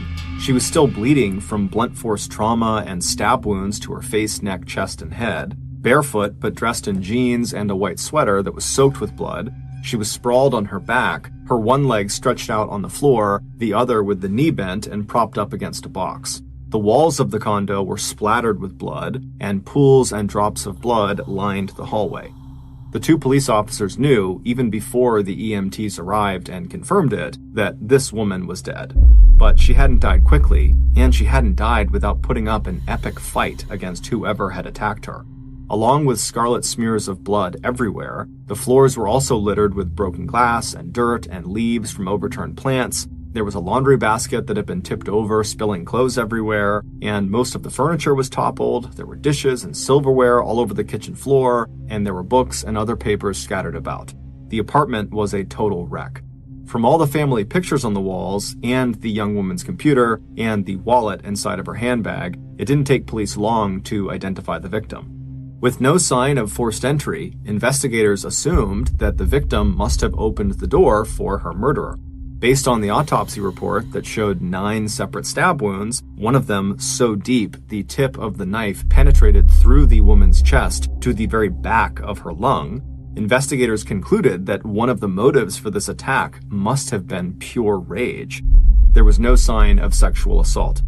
Police didn't have to look very hard to find their first person of interest. By that evening, the victim's boyfriend, whose clothes and other personal effects were found inside the apartment, had pulled up outside his girlfriend's condo. Once there, he rolled down his car window and asked one of the dozens of law enforcement personnel who'd set up a perimeter outside of the crime scene what was going on. The police asked him to identify himself. He said his name was Nelson Sessler and that he was a research scientist at Purdue Pharmaceuticals in downtown Stamford. He said he had met the victim back in 2000 when they both worked for Purdue Pharma. They had started dating in December of 2000, and then starting in the early fall of 2002, just a few months earlier, he had basically moved into her condo, despite still renting a place of his own. Tall, thin but strong, and handsome, Nelson immediately became investigators' #1 suspect. But cameras at Purdue Pharma, along with a digital log that registers every time employees enter or exit the building, backed up Nelson's claim that he'd been at work the entire day and so could not have been the murderer. Despite the rock-solid alibi, police did not think Nelson was being completely forthcoming with them. In particular, when they asked him if he was having any issues with his girlfriend or if there was anyone he knew of that might want to harm his girlfriend, he just kind of dismissed the questions instead of trying to help them understand what might have happened. The other two promising leads police initially had also led to dead ends. They had tracked that 911 call that had led to the crime scene to a payphone outside of a restaurant about a half-mile away from the victim's condo, but they had not had any luck finding the person who had made that call. And despite calling in the Connecticut State Major Crimes Unit to help process the crime scene, investigators had failed to come up with any fingerprints or trace DNA that might lead them to the killer. It wasn't until 4 months later, when Sheila played the trust game with her husband Paul, that police would finally get the break they were looking for in this murder case. On the evening of March 23rd, the same day that Paul and Sheila had been playing the trust game, Paul woke up in the post-surgery unit of Westchester Medical Center in Pleasantville, New York. He had arrived at the hospital late in the afternoon in critical condition, and the doctors who had operated on him felt like it was a miracle he had survived. After the effects of general anesthesia had worn off and Paul's vital signs were stable, he was moved to a private room to recover. As Paul became fully aware of his surroundings and began to remember the events of the day, he understood even better than his doctors just how lucky he was to be alive. So when an officer from the Westchester Police arrived in Paul's recovery room at 6:23 p.m. that night and asked Paul what happened, Paul was ready to talk. The story he would tell would be so outrageous and so unbelievable that the law enforcement, hospital staff, and the public would be talking about it for years to come. The following reconstruction is based on the information revealed to police in Paul's statement about what really happened to him during the game he was playing with Sheila. After Paul felt that heavy blow to his chest, Sheila began to scream, but her scream stopped abruptly. At the same time, the pressure Paul was feeling on his chest had left him so winded that he no longer even noticed what Sheila was or wasn't doing. He was just trying to figure out what happened to him. And as he lay there, still handcuffed and blindfolded, he felt another blow to his chest, this one even more powerful than the last one. Then he heard Sheila say, "Oh my gosh, I think I hurt you, you're bleeding." Paul could feel himself starting to sweat, and he asked his wife, "Sheila, what happened? What just happened to me?" Sheila sounded very panicked when she said, it was an accident, I think the candle must have hurt you." Paul could tell that his wife was not handling this well, and that he needed to try to take charge of whatever was going on. And so he told Sheila not to panic, and then he told her to take the blindfold off of him. When she didn't respond right away, he said very clearly and loudly, "Sheila, take the blindfold off." This time, she did as he asked, and when Paul could see again, he could see Sheila was standing over him, looking around the room wildly, like she was totally nervous, and before he could even ask, she said she couldn't find the keys to the handcuffs. Paul looked from his wife down across his chest, which he did not have a very good view of because he's still on his back, to see if maybe there was some sign as to what caused the pressure and subsequent pain he was feeling there. But there was nothing visible on his chest and there was no blood or anything. Still, he knew something big must have just happened to him because his whole body was starting to react like he'd experienced major trauma. The pain he felt was starting to localize around a particular spot in the center of his chest, and he could feel his heart starting to race. Without the handcuff keys, Paul needed to break the rung of the chair that he was handcuffed to.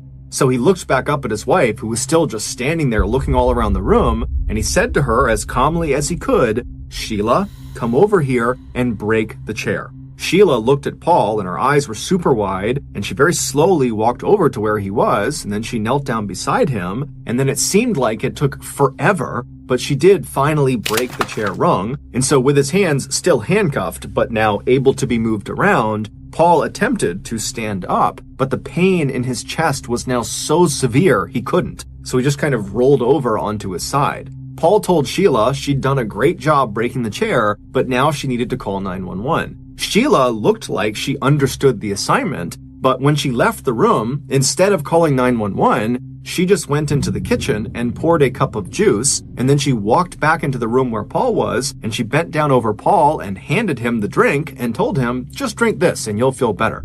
Even though Paul didn't know what happened to him, he knew a cup of juice was not going to help.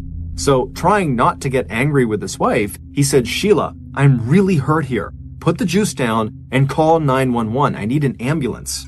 Sheila, who had a look of total shock on her face, slowly stood back up and put the juice on the desk. Then she seemed to struggle to find her cell phone before pulling it out of the back pocket of her jeans. Once she got her phone out, she put it to her ear, and then she began to run back and forth from the spare bedroom they were in, into the hallway, into the kitchen, and then back to look at Paul. And while she's doing this, Paul could only hear little bits of the conversation she was having on the phone, but he heard Sheila give the dispatcher their address and say that it was her husband and that he was bleeding and they needed an ambulance. When she got off the phone, she came back into the room, and Paul asked her to help him stand up. He needed to get to a mirror so he could look at his chest and see what happened. Sheila helped pull Paul to his feet, and he stumbled into the bathroom, but what he saw just didn't explain the amount of pain he was now feeling. It looked like there were just 2 small marks on his chest, almost like scratch marks. He thought to himself, maybe Sheila had had some kind of seizure and had fallen on him, and that maybe the candle she was holding had some sort of metal component on it, and so when she fell onto him, maybe that metal piece on the candle had punctured his chest. Now, he knew this was a ridiculous theory, but he just couldn't understand what was going on. As he was standing there, Paul could feel himself start to fade, and he told Sheila to help him lie back down on the floor. And then all he could think about was the ambulance. Where was it? How much time had passed? After he was back on the ground, Paul told Sheila to call 911 again, and when he heard her start to talk, he told her to bring the phone over and hold it down next to his ear because he wanted to speak to the operator himself. But Sheila turned away from him and said no, the operator did not want to talk to him, that he just needed to lie still and wait for help. Starting to panic, Paul asked his wife, when was the ambulance going to get here? What did they tell you? Sheila made a shushing motion at him, then told him that they were apparently short-staffed and they wouldn't be able to get there for at least another 25 or 30 minutes. Paul could not believe what he was hearing. He told Sheila that was absolutely absurd that he would have to wait that long for an emergency. But Sheila would tell him that the operator she was speaking to thought Paul's sense of time was probably just off because he was hurt, and that was actually a totally reasonable amount of time to wait. And then Sheila just left the room.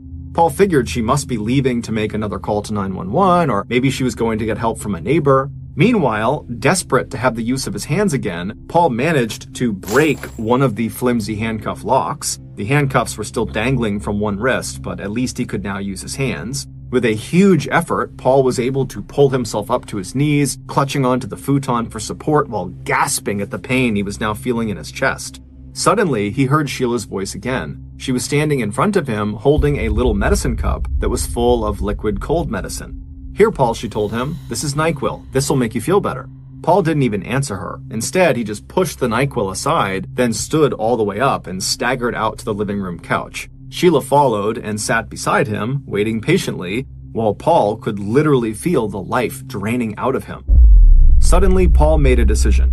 He had to act now. So he turns to Sheila and he says, "Let's go." She could just drive him to Westchester Medical Center. On a Sunday afternoon, it would only take them about 10 minutes to get there. "Okay," Sheila said, "but let's get your jacket on first." Once Paul had struggled to get into his jacket, Sheila left to go bring the car around to the front of the condo. Everything Sheila did seemed to take forever, and when Sheila did finally get Paul settled into the back seat of the car, instead of taking the direct route to the hospital, she took the scenic route, driving slowly along winding secondary roads. And they hadn't even gone that far when Sheila stopped the car on the side of the road, hopped out, and then opened the door to the back seat and told Paul she thought he should lie down rather than sit up. He looked at her incredulously and just said, "No, get back in the car, just drive, Sheila." And when finally they did pull into the hospital complex, instead of following the clearly marked signs to the emergency room entrance, Sheila drove slowly behind the hospital to a mostly empty parking lot alongside the behavioral health building. Once there, she drove to the farthest end of the lot up on a hill before finally bringing the car to a stop. When Sheila turned off the engine, Paul heard the sound of her car keys getting dropped onto the floor in front of the driver's seat. As Paul started to struggle to sit up so he could get out, he heard the sound of Sheila fumbling around on the floor of the car looking for her keys. When she had finally found them, she opened her door and stepped out into the lot and made her way around to his side. But when she opened his door, instead of helping him get out, she lunged at him. Clutched in her hand was a knife. The same knife that she had used earlier that afternoon when she had stabbed him twice in the chest while he was lying on the ground, blindfolded and handcuffed to a chair. Before Paul could even register what was happening, Sheila was on top of him, raising the knife over her head, and then just a second later she had plunged it, now for a third time, into his chest. As Sheila started to raise her hand again for another blow, Paul's adrenaline kicked into hyperdrive. As she brought the knife down again, Paul managed to block her blow, and then he pushed her off of him and he stumbled out into the parking lot. Then he turned, and as Sheila charged at him, he reached out and grabbed the blade of her knife with his bare hands and yanked it away from her. Even though his attacker was now disarmed, Paul was critically injured. Sheila's third stab wound had nicked an artery, and blood was now starting to fill his lungs and chest cavity. But as he grappled with Sheila, two people stepped out of the behavioral health building, which was about 500 feet away. Paul, using every ounce of strength that he had, turned and started staggering toward these people, calling out for help. All the while, Sheila was hanging on to him, pulling on his clothes, telling him they really needed to talk and that he had to tell people this was all an accident, otherwise she'd get in trouble. The two people who came out of the behavioral health building could clearly see that there was some kind of a fight going on between this man and this woman, and so they started to run toward them. One of the bystanders was a medical resident, and as soon as he saw Paul's blood-soaked clothes, he told the other bystander to call an ambulance. Even though they were already within the hospital complex, the resident realized that Paul likely would never make it to the ER if he went on foot. No one was listening to Sheila's screams that it was her that was being attacked, and when she changed her story and told the resident to please just leave Paul to her and that she'd get him to the ER, Paul used his last ounce of energy to whisper, "No, get away from me," before he crumpled on the ground. As the residents started to work on Paul right there in the parking lot, Sheila, hearing the wail of the approaching ambulance and police cars, turned and started to run. But just a few minutes later, the police had caught up to her and put her in the back of a police cruiser. A little later that night, at the same time the police officer walked into Paul's recovery room and asked him what happened, a detective was already questioning Sheila, and more law enforcement personnel were out in the parking lot examining the area where Sheila and Paul had been seen fighting. It was out there in the parking lot that the police would find Sheila's cell phone. During her struggle with Paul, she had dropped it before trying to take off and evade capture. Back on the morning of November 8th, 2002, 4 months before Sheila would try to kill her husband, Sheila got up at her usual time, she dressed for work, and arrived at Purdue Pharma at 8:09 a.m. At 10:53 a.m., she left Purdue Pharma, swiping her security badge at the building's front entrance. Then she walked to her car, hopped into the driver's seat, and made the 10-minute drive out to 123 Harbor Drive. It was a beautiful day, about 50 degrees Fahrenheit, clear and cool. The light breeze made little waves in the water where many residents of the luxury condo complex moored their boats. After parking her car and checking her pockets, Sheila also glanced in the rearview mirror to make sure no loose strands of her hair had come out of the tight bun at the nape of her neck. Then she made her way up the flight of outside steps that would lead her to the front door of apartment 105. Once she was standing outside of it, she knocked on the door.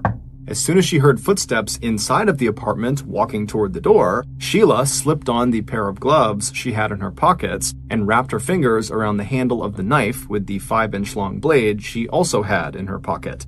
Then, Sheila leaned closer to the door and called out in her friendliest voice, "Hi, Annalisa, is that you? Hey, it's me, Sheila Davalu from Purdue Pharma. Any chance you have a minute? I really need to talk to you." From behind the closed door, Annalisa recognized the voice of her former coworker. "Sheila, wow, haven't seen you in a while. Yeah, just a minute, let me open the door." About an hour later, Sheila was back in her car. She was still flooded with adrenaline and excitement.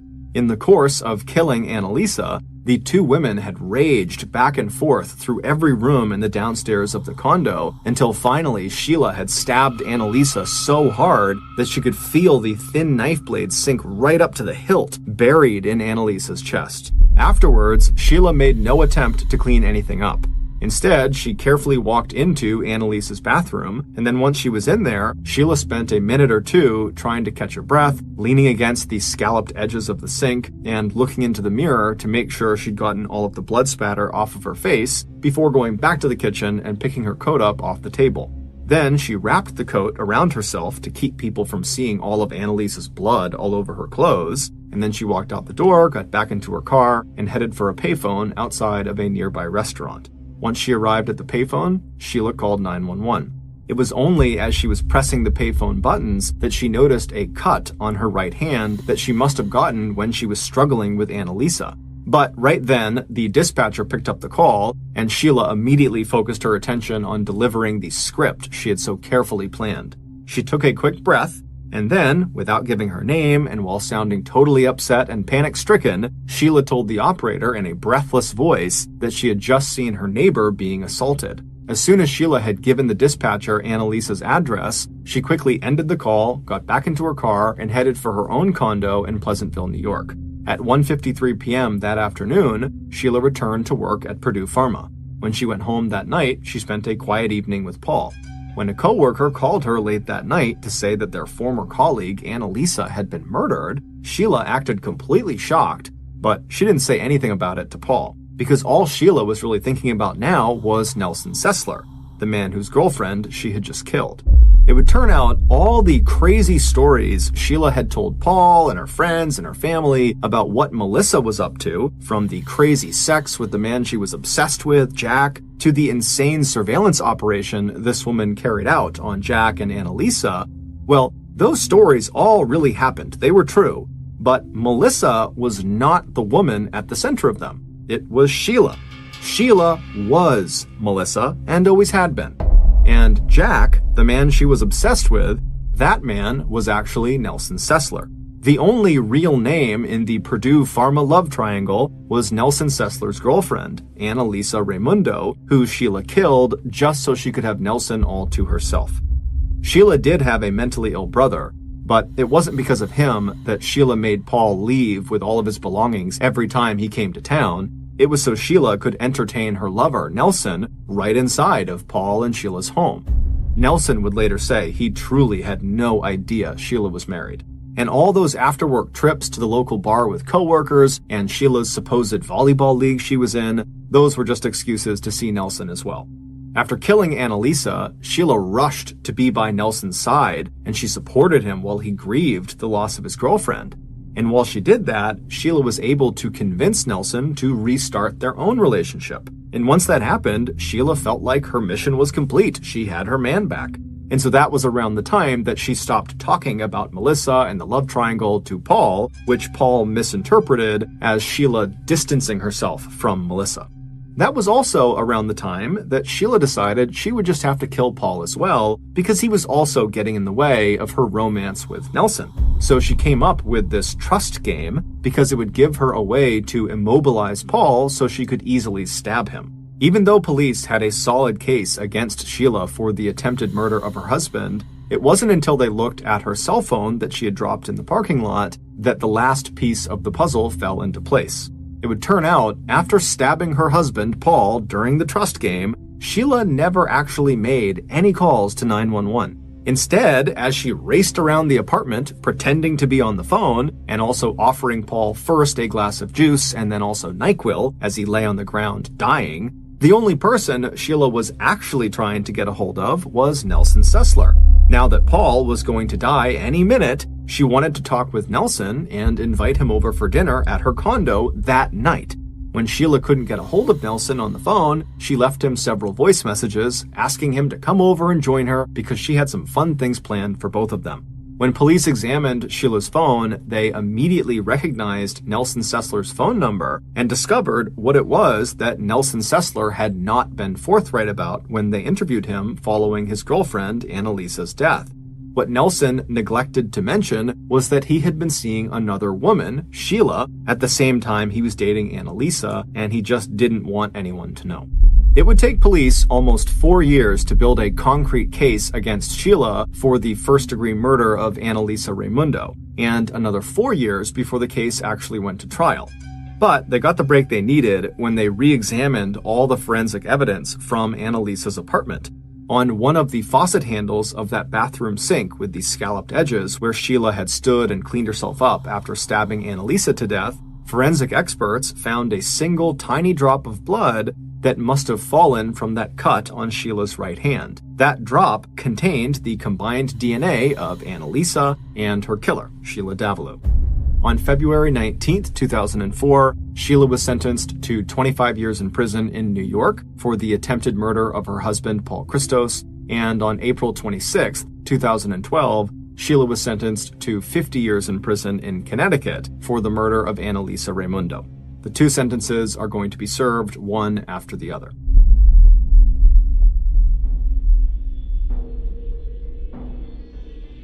Thank you for listening to the MrBallen podcast. If you got something out of this episode and you haven't done this already, please tell the 5-star review button that you'd love to go to their dance recital, but show up to it in disguise so they don't recognize you and they have to spend their whole performance searching the crowd in vain for you.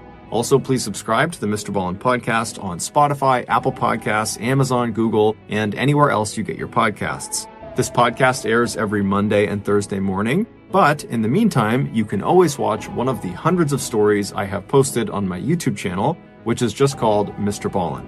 If you want to get in touch with me, please follow me on any major social media platform and then send me a direct message. My username is just @MrBallen, and I really do read the majority of my DMs.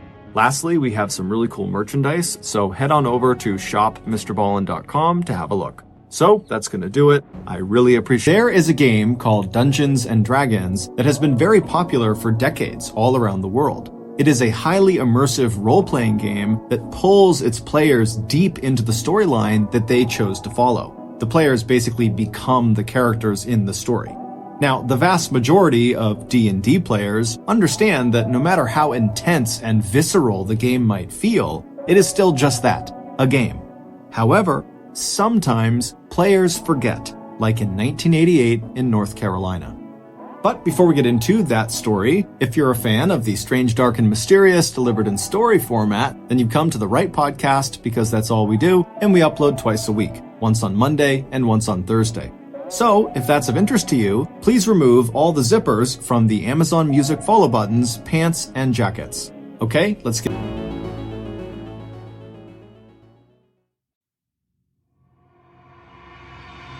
It was the summer of 1972 in the city of Lexington, North Carolina, and 28-year-old Bonnie Bates Pritchard had just received the kind of bad news that would send most wives straight into the arms of a trusted friend, confidant, or family member. But Bonnie was not like most wives. So when her husband of 5 years suddenly walked out on Bonnie and the couple's 2 young children, Bonnie did what she had done ever since she was a little girl who had grown up on a farm in the town of Welcome, just one town over. Bonnie didn't talk about her feelings. She didn't threaten to make Steve Pritchard sorry for abandoning her and their 3.5-year-old son and 2-year-old daughter. And Bonnie also did not throw up her hands in despair over whether she'd be able to pay the mortgage on the new little ranch house the couple really shouldn't have bought in the first place. In fact, on that hot July day, as her husband headed off into the sunset with his latest girlfriend, Bonnie didn't even notify her parents that she was about to become the first person in the Bates family to get a divorce. Instead, as Bonnie walked back inside the house alone, she hid her hurt as best as she could from her children, Chris and Angela. And when she finally did have a few minutes to herself to really absorb the news that she was now a single mother, Bonnie did her best to be practical rather than self-pitying.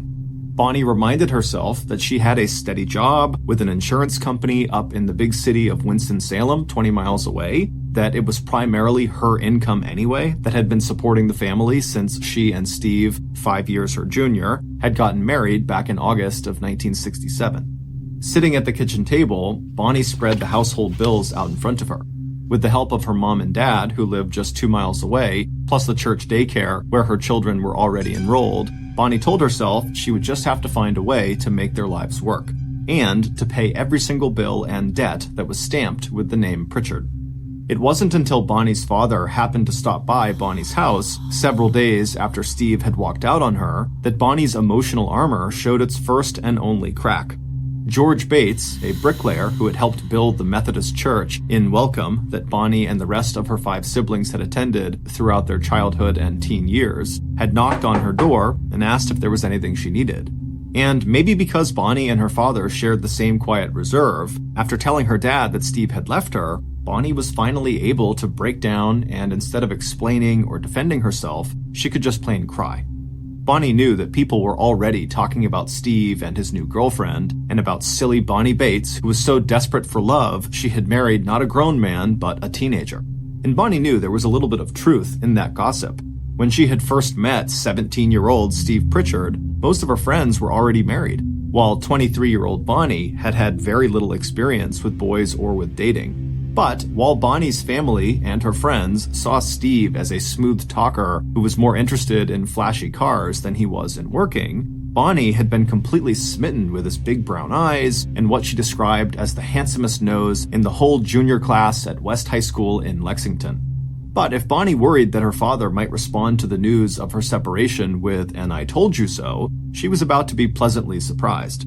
Because George saw something in his daughter that most men, and even Bonnie herself, just often didn't notice. Behind Bonnie's thick glasses and quiet manner, there was an adventurous and intelligent woman whose long hair now framed facial features that over the last few years had become strong and well-defined. And while Bonnie was as slender and retiring as ever, the breakup of her marriage and the financial responsibility that was already settling squarely onto her shoulders would show an inner strength that would become one of Bonnie's most defining personal characteristics.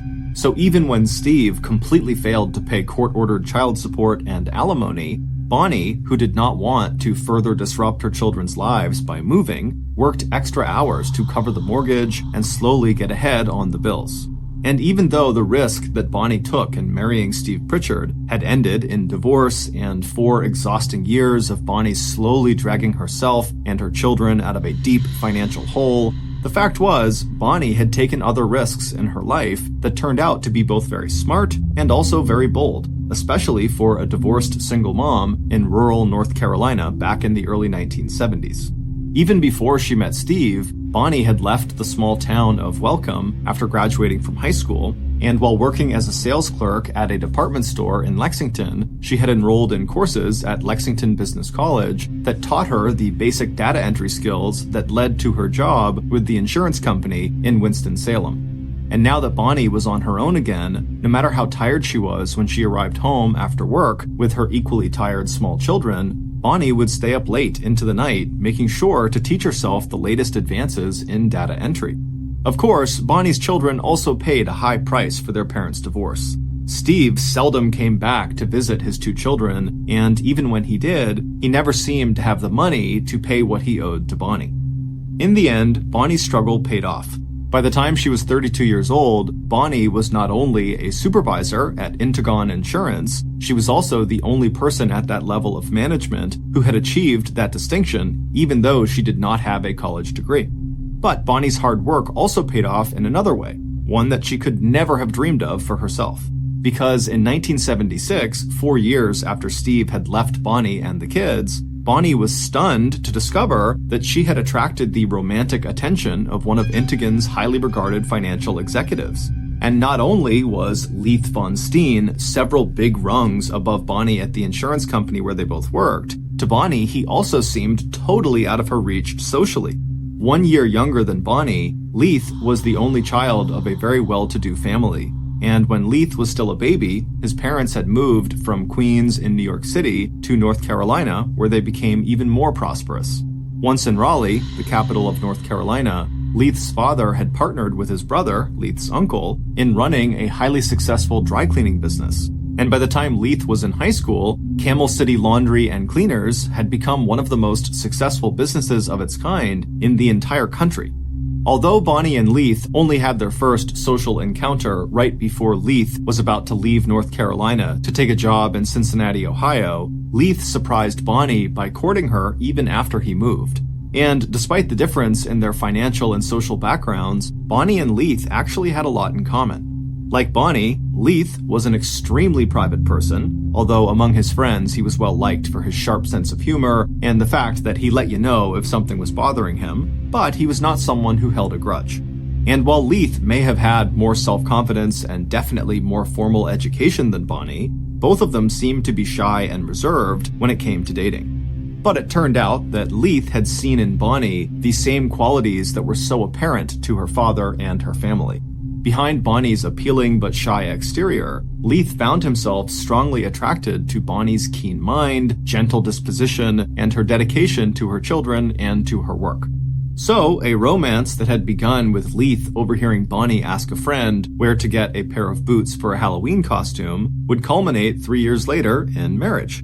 Leith had started out by asking Bonnie if she wanted a ride to go get those costume boots, and by August 17th, 1979, the couples were saying, "I do." And right after exchanging those vows, Bonnie left her job at Intigan Insurance, Leith left his job in Cincinnati, Ohio, and after a short stop in Indiana, the new family had moved back to their home state of North Carolina. There, in 1981, 3 years after their marriage, Leith and Bonnie and their 2 children settled into a roomy 2-story home on Lawson Road in the small town called Little Washington. Leith had a top job as a financial auditor for a local yarn company called National Spinning, and over the next 3 years, Bonnie would also re-enter the workforce as a computer programmer analyst, and Chris and Angela would be enjoying the kind of comfortable upper-middle-class life that had seemed so completely out of their reach when they had been children. And then, in the summer of 1987, the Von Steen family got the phone call that would again change everything. After an 18-month-long period during which Leith's beloved parents, first his father and then his mother 4 months later, became sick and then died, Leith was notified that his uncle had also passed away. And suddenly, practically overnight, Leith, the beneficiary of all 3 of his relatives, had become a very rich man. Now that all the estates were finally settled between the inheritance from his parents and his uncle, Leith was now looking at a financial portfolio that was worth $2 million, a sum that today would be worth more than $3 million. By 1988, the Von Steens had also passed some other important milestones. Leith and Bonnie had made it through Chris's teenage years, a rite of passage that Leith had found much more challenging than Chris's childhood, when Leith spent weekends and evenings taking his stepson to sports activities and after-school events. But now, Chris was 19 years old and enrolled at the North Carolina University campus in Raleigh, almost 2 hours to the west. Chris's first semester grades had not been great, so he was staying on campus for the summer semester. Leith hoped Chris was taking to heart his parents' warning to focus on his schoolwork or run the risk of losing his $50 a week allowance. As for Leith's stepdaughter, who was at least as quiet as her mother, Angela was still at home, but she had her own circle of friends, and she had fallen in love with horses. So much so that even on weekends, the 17-year-old was willing to give up the chance to sleep in and instead get up early so she could head to the stables and do some riding.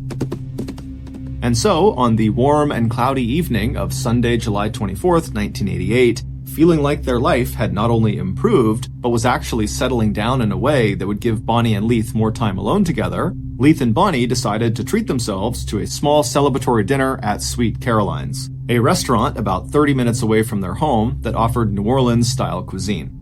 Sitting in the dark, intimate dining room splashed with color from handcrafted quilts hung from the ceiling, the two of them enjoyed a carafe of wine and the beef and chicken Sunday specials.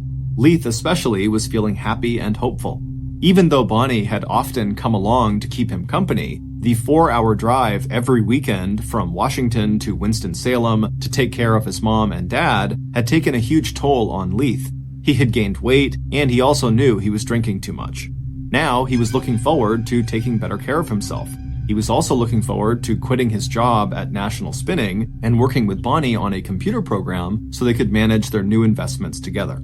Leith and Bonnie were also looking forward to doing a little traveling. Even though they had lived in Little Washington for more than 3 years, neither he or Bonnie thought of it as home, and both of them would enjoy seeing more of the world. Now, as Leith looked across the small table at his wife, he smiled at her composed and familiar face. When Leith had told his few close friends 5 years ago that he was planning to marry Bonnie Lou Bates, they had been surprised to hear he was even dating Bonnie, let alone that he was in love with her. But even though marrying into a ready-made family had its own challenges, Leith knew he had found the right partner. And it wasn't just that neither he or Bonnie felt the need to socialize or spend time with neighbors or coworkers. It was also the physical passion of their relationship that held them together. Just that afternoon, while Angela was out horseback riding, he and Bonnie had spent what his wife shyly referred to as a few private moments together in their bedroom. And now that life appeared to be presenting the two of them with all kinds of new opportunities, he and Bonnie both looked forward to enjoying more of those private moments. Of course, Leith had no intention of wasting their newfound wealth. He and Bonnie had already met with an estate lawyer and set up a trust for Bonnie as well as trusts for Angela and Chris that would set any inheritance aside until each child was 35 years old and had already established their own lives and careers. Not that Leith had any plans of dying anytime soon, not with so much to look forward to, and not with Bonnie standing so strongly and quietly at his side. By the time Bonnie and Leith had returned home to 110 Lawson Road, it was close to 9 p.m. The sky had cleared and was now lit by a bright moon. Once inside, Leith headed straight for bed, while Bonnie sat down on the sofa in the living room to watch TV. 2 hours later, at about 11 p.m., Bonnie went upstairs to join her husband in the master bedroom. On her way, she paused to say goodnight to Angela, who slept in the bedroom directly across the hall. Bonnie had to raise her voice to be heard over the hum of the fan that Angela kept running every night and the music Angela was listening to, but a few minutes later, Bonnie was back in the master bedroom, where she slipped into her nightgown before joining Leith in bed. An hour later, Bonnie had finished reading one of the romance novels she enjoyed, turned out the light next to her side of the bed, taken off her glasses, and fallen asleep. Even though the night was warm, Bonnie enjoyed feeling Leith's body pressed against her own. 4.5 hours later, at 4:27 a.m. on the morning of July 25th, the Beaufort County Sheriff's Department received a 911 call from 110 Lawson Road in Little Washington. The caller was speaking so softly that the emergency dispatcher, Michelle Sparrow, could hardly understand what the woman on the other end of the line was saying and actually wondered if this was a prank call. But when Michelle asked the woman to speak louder, the caller's faint reply chilled Michelle to the bone. "My name is Bonnie Leith," the woman whispered. "Please hurry. My husband may be dying, and I think I may be dying too." Within minutes of Bonnie dialing 911, the first police and medical personnel had arrived at the neat white frame house on Lawson Road, and the sight of what lay behind the door of the Von Steens' master bedroom shocked even the most hardened and experienced of the first responders. The walls and ceiling of the bedroom were literally dripping with blood. Even before the medics checked for a pulse, it was clear that the stocky man on the bed, dressed only in his boxers, was dead. With his swollen eyes and crushed skull, he was clearly the victim of one of the most gruesome and violent attacks that Beaufort County law enforcement had ever seen. But it was the person lying on the floor next to the bed who commanded the attention of medics and later police, because it was clear that whoever had just killed Leith Von Steen had also intended to kill his wife Bonnie. And from the look of the cuts on Bonnie's face and the 2.5-inch long stab wound in the center of her chest, that attempt had very nearly been successful. By the time Bonnie had been rushed to the hospital, she was already suffering the effects of a collapsed lung and massive blood loss. But even as medics raced to stabilize Bonnie's dangerously low blood pressure, one of the first responding police officers who had cleared the house of intruders had opened the door across from the master bedroom and found Bonnie's daughter, Angela, still fast asleep, with a box fan positioned right next to her bed, blowing air directly onto the young woman. When Angela finally heard the officer's voice, she seemed to come fully awake, sitting up abruptly and wanting to know what happened. But what the officer would remember most about Angela was how little emotion she showed, even after walking into her parents' blood-drenched room and talking briefly to her gravely injured mother just before Bonnie was rushed to the hospital. But if Angela's response seemed cold and distant, her brother's response was just the opposite. Just a few minutes after the call from Angela telling him that their stepfather was dead and their mom injured, Chris made a hysterical emergency call to the campus police at North Carolina University in Raleigh. Unable to find the keys to the 1965 classic Mustang that Leith had given him on his 16th birthday, Chris desperately begged campus security for a ride back home to Little Washington. And by 8 a.m., Chris was standing next to his mother's hospital bed, holding Bonnie's hand and crying uncontrollably. Meanwhile, back at 110 Lawson Road, the two lead investigators in the case were already putting together their first impressions of the crime scene. To 26-year-old local detective John Taylor, it seemed obvious that whoever had committed the crime had taken pains to make it look like a burglary, starting with a pane of glass in the back door that had been broken, as though someone had reached through the opening to unlock the door from the inside. But whoever had broken the glass had chosen one of the panes that was so high above the inside door lock that it was impossible to reach down and actually unlock the bolt. As for the open purse on the kitchen counter and a few open drawers and cabinets, they appeared to be signs that someone may have searched the house, but none of the money and jewelry that had been left out in plain sight had been taken. And then there was the attack itself, which had been so over the top and violent that Detective Taylor believed it had to have been personal and premeditated rather than the work of some random stranger. If that was true, the detective thought, he would be very interested in interviewing the people who had been closest to Leith Von Steen, and that included not only his two stepkids, but his wife Bonnie.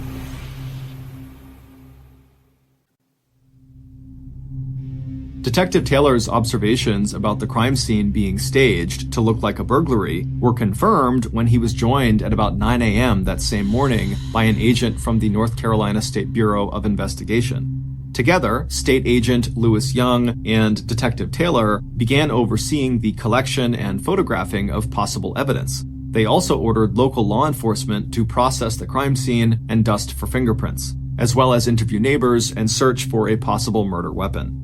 Local officers were also sent to National Spinning Company, where Leith worked in the finance department, to follow up on the possibility that the murder had been in response to Leith uncovering some kind of fraud or firing a disgruntled employee. But by 11 p.m. that night, it was clear to law enforcement that they were not likely to find any quick answers in the Von Steen murder case. Because, so far, the initial interviews they had conducted that day with neighbors and with family members, always prime suspects in a homicide, had created more confusion than clarity.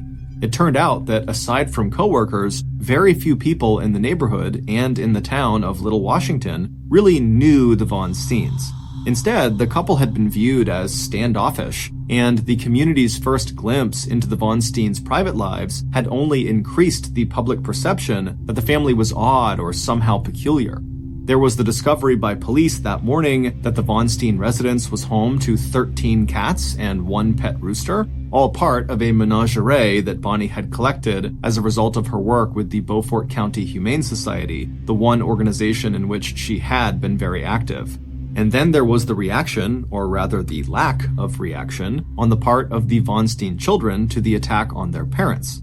After Chris's outpouring of grief that morning at his mother's side in the hospital, he seemed more agitated and edgy than heartbroken. As for Angela, neighbors whispered that not only did she seem totally emotionless, she didn't even seem curious about what had just happened in the bedroom right across from her own.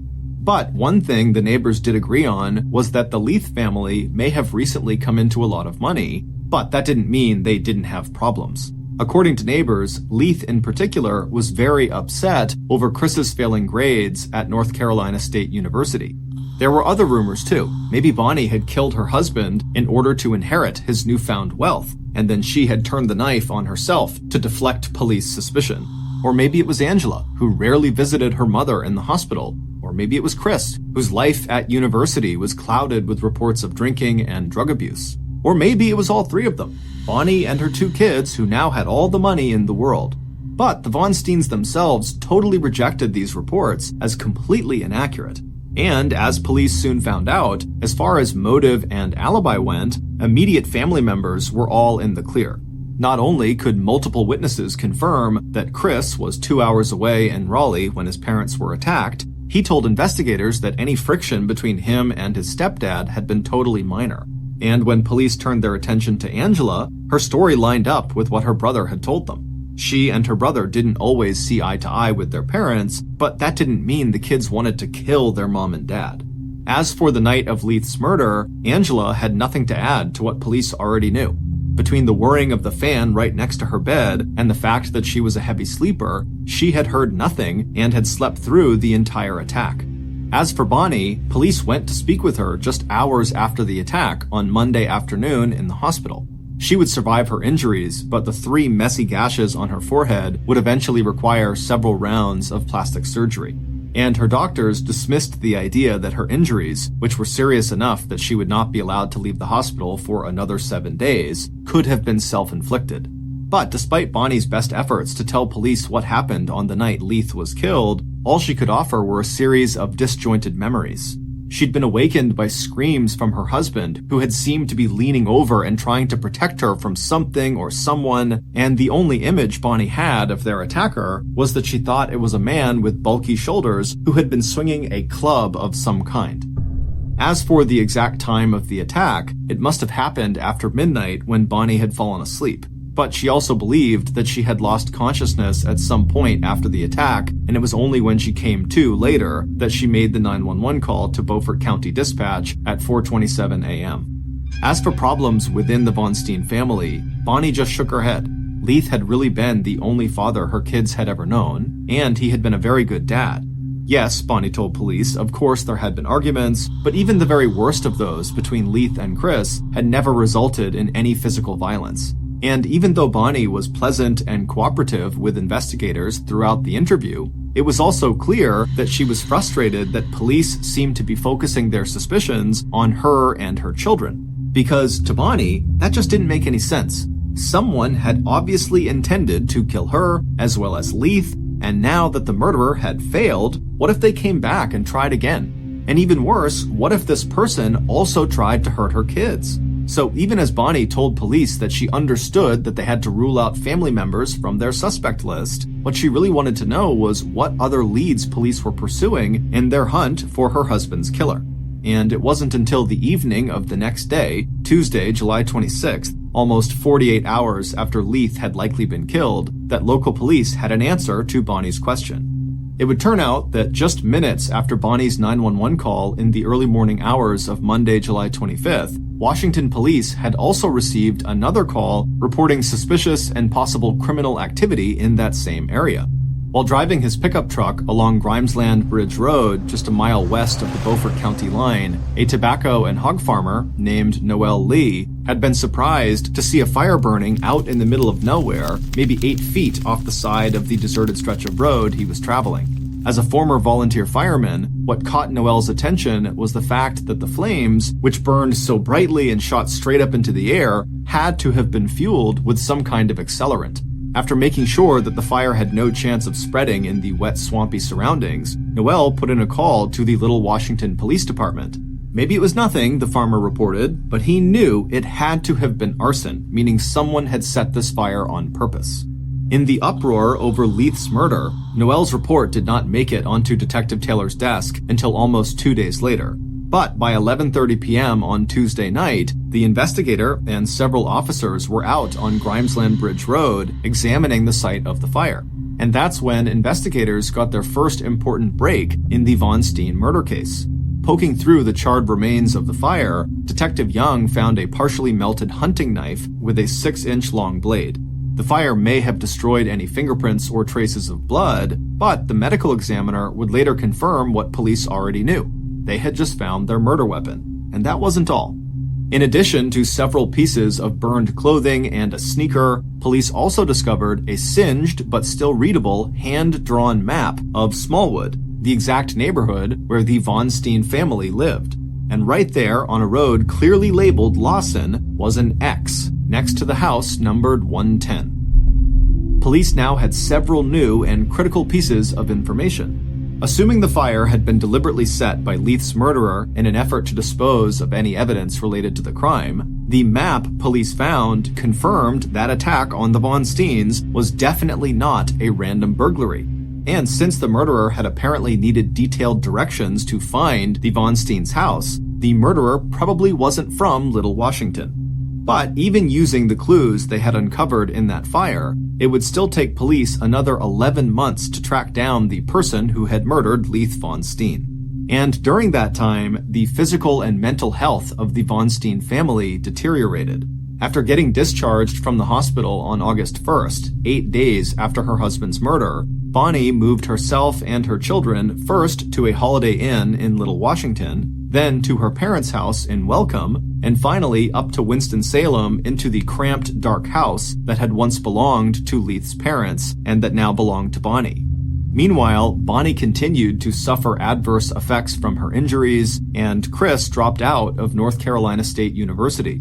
Angela's attempts to move on with her life also failed when she enrolled and then withdrew from a small college in southwestern Virginia. But it wasn't until June of 1989, almost a year after Leith's murder, that police were finally able to give Bonnie and her family the answers Bonnie had so desperately wanted.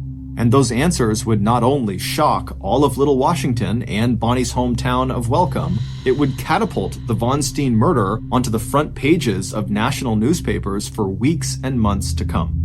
Based on the information and evidence police discovered from the site of the fire on Grimesland Bridge Road on July 26th, a day after Bonnie's 911 call to local police, here is a reconstruction of what happened in the early morning hours when 42-year-old Leith Von Steen was murdered.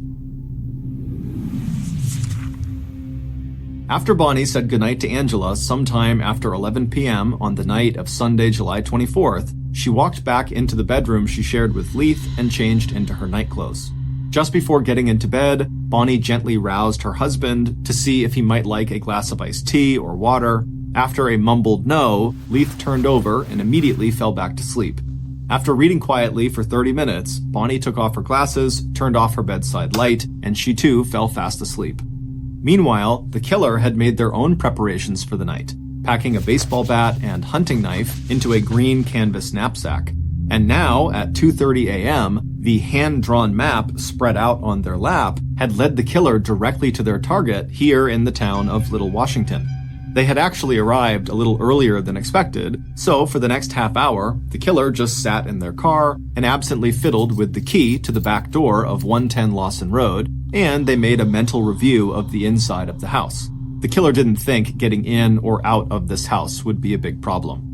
And sure enough, about 30 minutes later, dressed in dark clothes and carrying the green knapsack, the killer made no sound as they slipped inside the back door and, just as quietly, made their way up the stairs to the first bedroom on the right.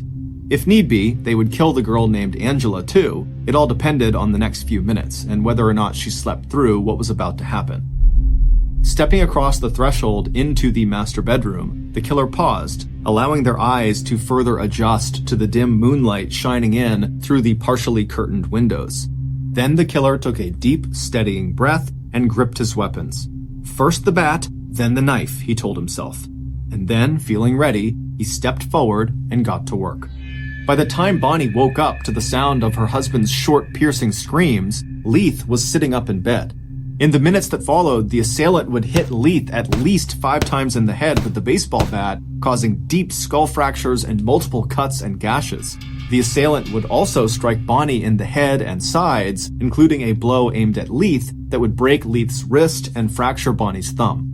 Along with cataloging defensive scrapes and bruises, the medical examiner who would later conduct the autopsy on Leith's body reported a total of 7 stab wounds in Leith's upper back and shoulder, and 1 stab wound to the left side of his chest that had completely punctured his heart.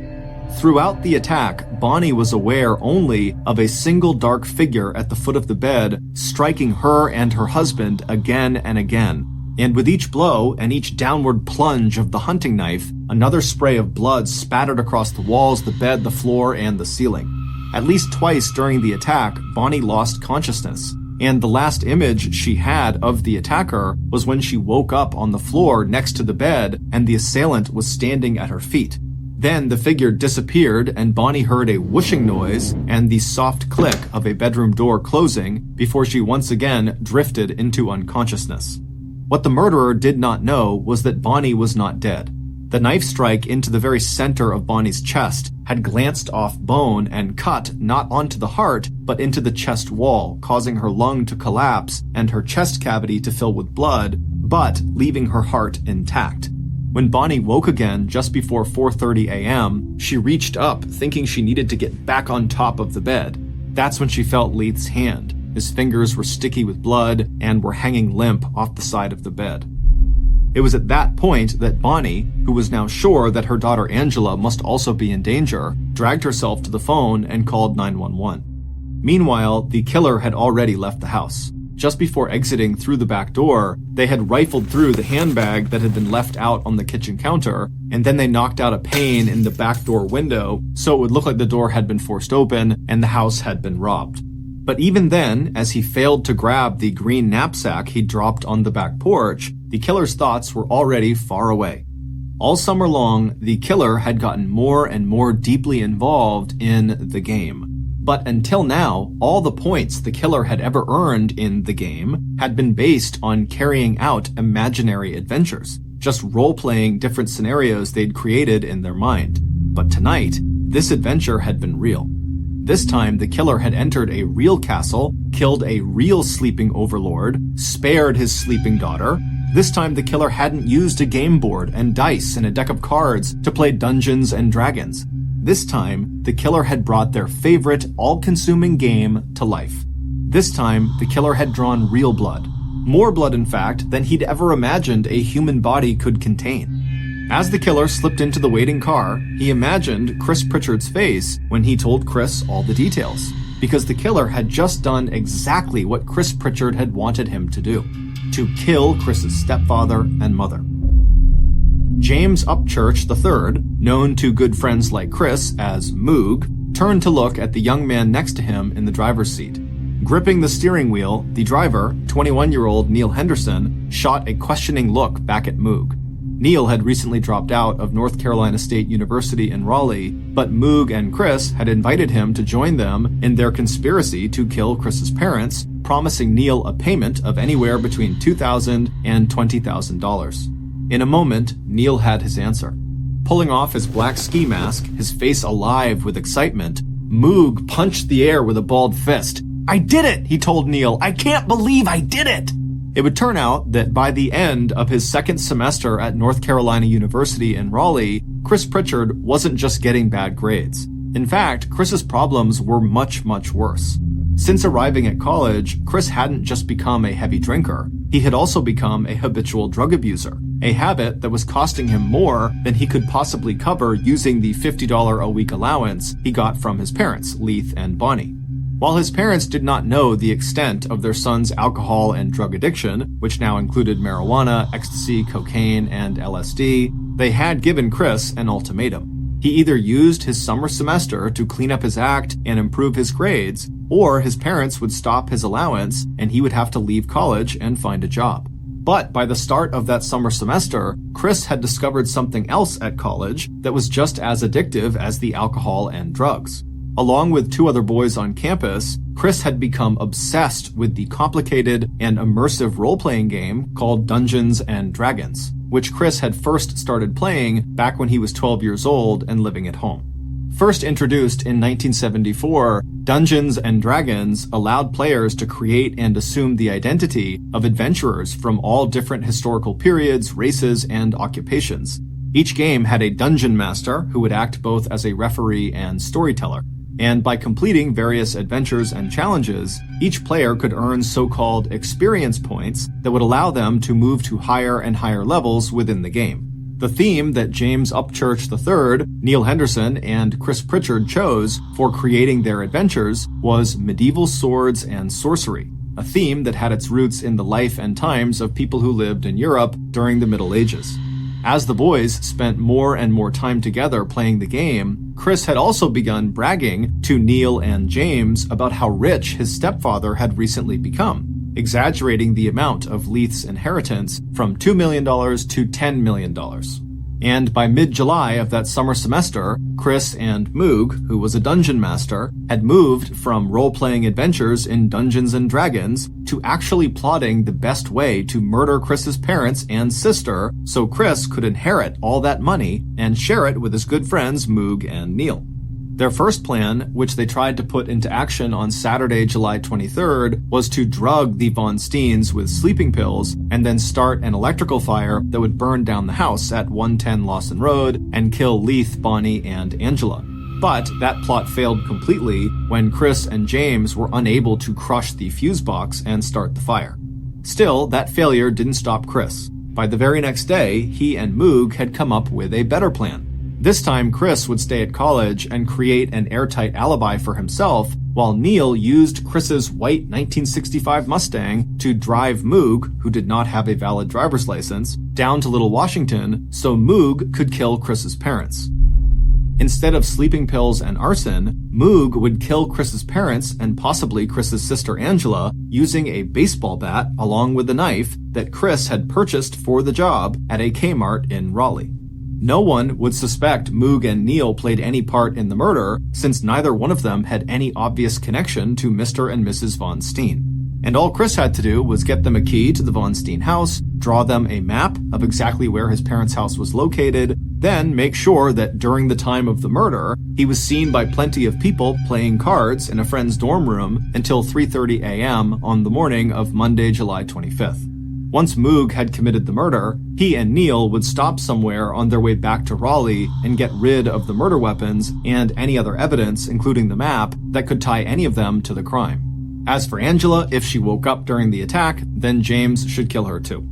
And once Chris received word at university that his parents were dead, he would cover for the absence of his car, the classic white Mustang that had been a gift from his stepfather, by saying that he could not find the car keys and needed a ride from campus security to join Angela and his injured mother in Little Washington. Chris would later say that he was happy his mom survived the attack, but friends and neighbors would tell police that instead of asking how Bonnie was doing after the attack, the questions Chris was asking everybody was, what had Bonnie said? What had Bonnie seen? And what did Bonnie remember about her attacker? As for his co-conspirators, Neil and James, aka Moog, as soon as Chris got his hands on his parents' money, Moog would get $50,000 and a brand new Porsche sports car as payment for killing Chris's parents, and Neil, the driver, would get a nice payday as well. Except that under the terms of Leith's will, neither Chris or Angela would be able to touch any of their parents' money until they were 35 years old. And as it turned out, the murder might have gone unsolved except for two things: the report of the fire that led to the discovery of the murder weapon and map, and a decision by Little Washington police back in March, 7 months after the murder, to reinvestigate all aspects of the crime. Because from the start, the more police saw and learned about Chris Pritchard, the more certain they were that regardless of his alibi, Leith's stepson must have been involved in Leith's murder. That new investigation included running the name of Chris Pritchard's friends up in Raleigh through a national criminal database to see if any of them had criminal records. That search turned up the name of James Upchurch III, aka Moog, who had been arrested on 3 previous occasions, once for breaking into his local high school with friends and stealing some electronic equipment, and 2 other times for stealing a cooler of beer and for driving without a license. In following that new lead, investigators began a more systematic interrogation of this core group of 3 friends who had started to spend every waking hour together playing the potentially violent game of Dungeons & Dragons. And as the pressure on the 3 boys increased and Chris's mental health declined, investigators believed it was only a matter of time before one of them broke down and confessed to some involvement in the Von Steen murder. And that is exactly what happened. On June 9th, 1989, almost 11 months after Leith died, Neil Henderson cracked. In exchange for a plea deal that would minimize his prison sentence, Neil met with investigators and described Chris's plot in detail while also insisting that he, Neil, never really believed that Moog would actually go through with the murder. Neil wasn't the only conspirator to strike a plea deal with the Beaufort County District Attorney's Office. In exchange for testifying against James Upchurch III, aka Moog, Chris Pritchard, who admitted it was his idea to kill his parents and possibly his sister, also agreed to plead guilty to aiding and abetting murder. Chris would eventually tell his shocked and heartbroken mother that he had been so strung out on drugs and so lost in the fantasy world of Dungeons and Dragons that when he planned her murder and the murder of the one man she had ever truly loved, Chris, who had dropped 19 tabs of LSD in the month leading up to the murder — LSD is a hallucinogenic drug — felt it would be better to kill his parents than face their disappointment when they learned just how badly he was doing in school and in life. On January 24, 1990, 1.5 years after Leith's murder, 22-year-old James Moog Upchurch was convicted of first-degree murder and sentenced to death in the gas chamber. 2 years later, in 1992, the Supreme Court vacated that death sentence and instead imposed a term of life in prison. 22-year-old Neil Henderson was sentenced to 40 years in prison, but was released on parole just 10 years later in December of 2000. As of 2021, he was living in North Carolina and managing a restaurant. Chris Pritchard was sentenced to life in prison plus 20 years. After going through drug and alcohol rehab, he became a born-again Christian and was released on parole in May of 1997. Immediately upon his release, Chris returned to North Carolina and moved back home with his mother. Chris completed his parole in May of 2012. As of 2022, he is a manager for a men's program at Soteria Community Development Corporation and lives near Spartanburg, South Carolina with his wife. Chris and Bonnie remain close. We want to thank two authors whose nonfiction books were key sources in writing this podcast episode. The first is Cruel Doubt by Joe McGinnis, and the second is called Blood Games, A True Account of Family Murder by Jerry Bledsoe. Both books were published in 1991, and in the following year, each was the basis for either a TV movie or miniseries. If you're interested in learning more about the Von Steen case, please check out our sources for links to official documents, as well as newspaper, magazine, and internet articles. Thank you for listening to the MrBallen podcast. If you got something out of this episode and you haven't done this already, please remove all the zippers from the Amazon Music follow buttons, pants, and jackets. This podcast airs every Monday and Thursday morning, but in the meantime, you can always watch one of the hundreds of stories we have posted on our main YouTube channel, which is just called MrBallen. Consider donating to our charity. It's called the MrBallen Foundation, and it provides support to victims of violent crime as well as their families. Monthly donors to the MrBallen Foundation Honor Them Society will receive free gifts and exclusive invites to special live events. Go to mrballen.foundation and click Get Involved to join the Honor Them Society today.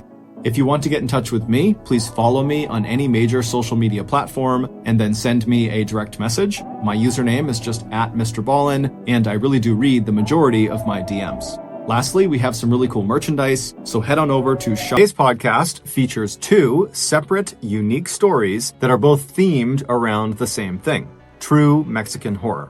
The audio from both of these stories has been pulled from my YouTube channel and has been remastered for today's podcast. The links to the original videos are in the description. The first story you will hear is called The Ritual, and it's about a young man who was in the wrong place at the wrong time during his spring break vacation to Matamoros, Mexico. The second story you'll hear is called The Most Feared Girl in Mexico, and it is about the horrible thing that a young boy witnessed when he accidentally stumbled into a cave high up in the Sierra Madre Oriental mountain range. These stories are both exceptionally graphic. As such, listener discretion is advised.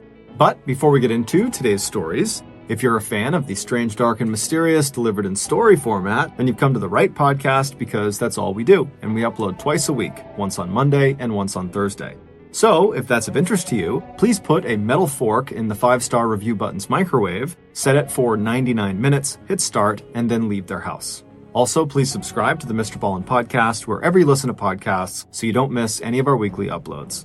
Okay, let's get into our first story. March 11th, 1989, 4 young men who were all in their 20s and all very close friends left their homes in East Texas and headed south. 9 hours later, they arrived in the beautiful resort town of South Padre Island, which is just off the coast of southern Texas. They were there to enjoy their spring break by sunning on the beach, drinking in bars, and meeting girls. When they finally arrived that night, they were so exhausted from the trip that they went right to bed. The next morning, when they got up, they went straight down to the beach and they had some drinks. And then by the afternoon, they were talking amongst themselves and they decided that for their first full night of being on vacation, they would kick things off with a bang and they would go into Mexico and party there. And so they piled into their car and they drove an hour southwest to Brownsville, Texas, which is a town that sits right on the border of Mexico. And when they got there, they parked their car and then walked right over the footbridge that crossed the Rio Grande River into Mexico. On the other side, in Mexico, they found themselves in the town of Matamoros, which is very popular amongst spring break goers for their bars and their clubs.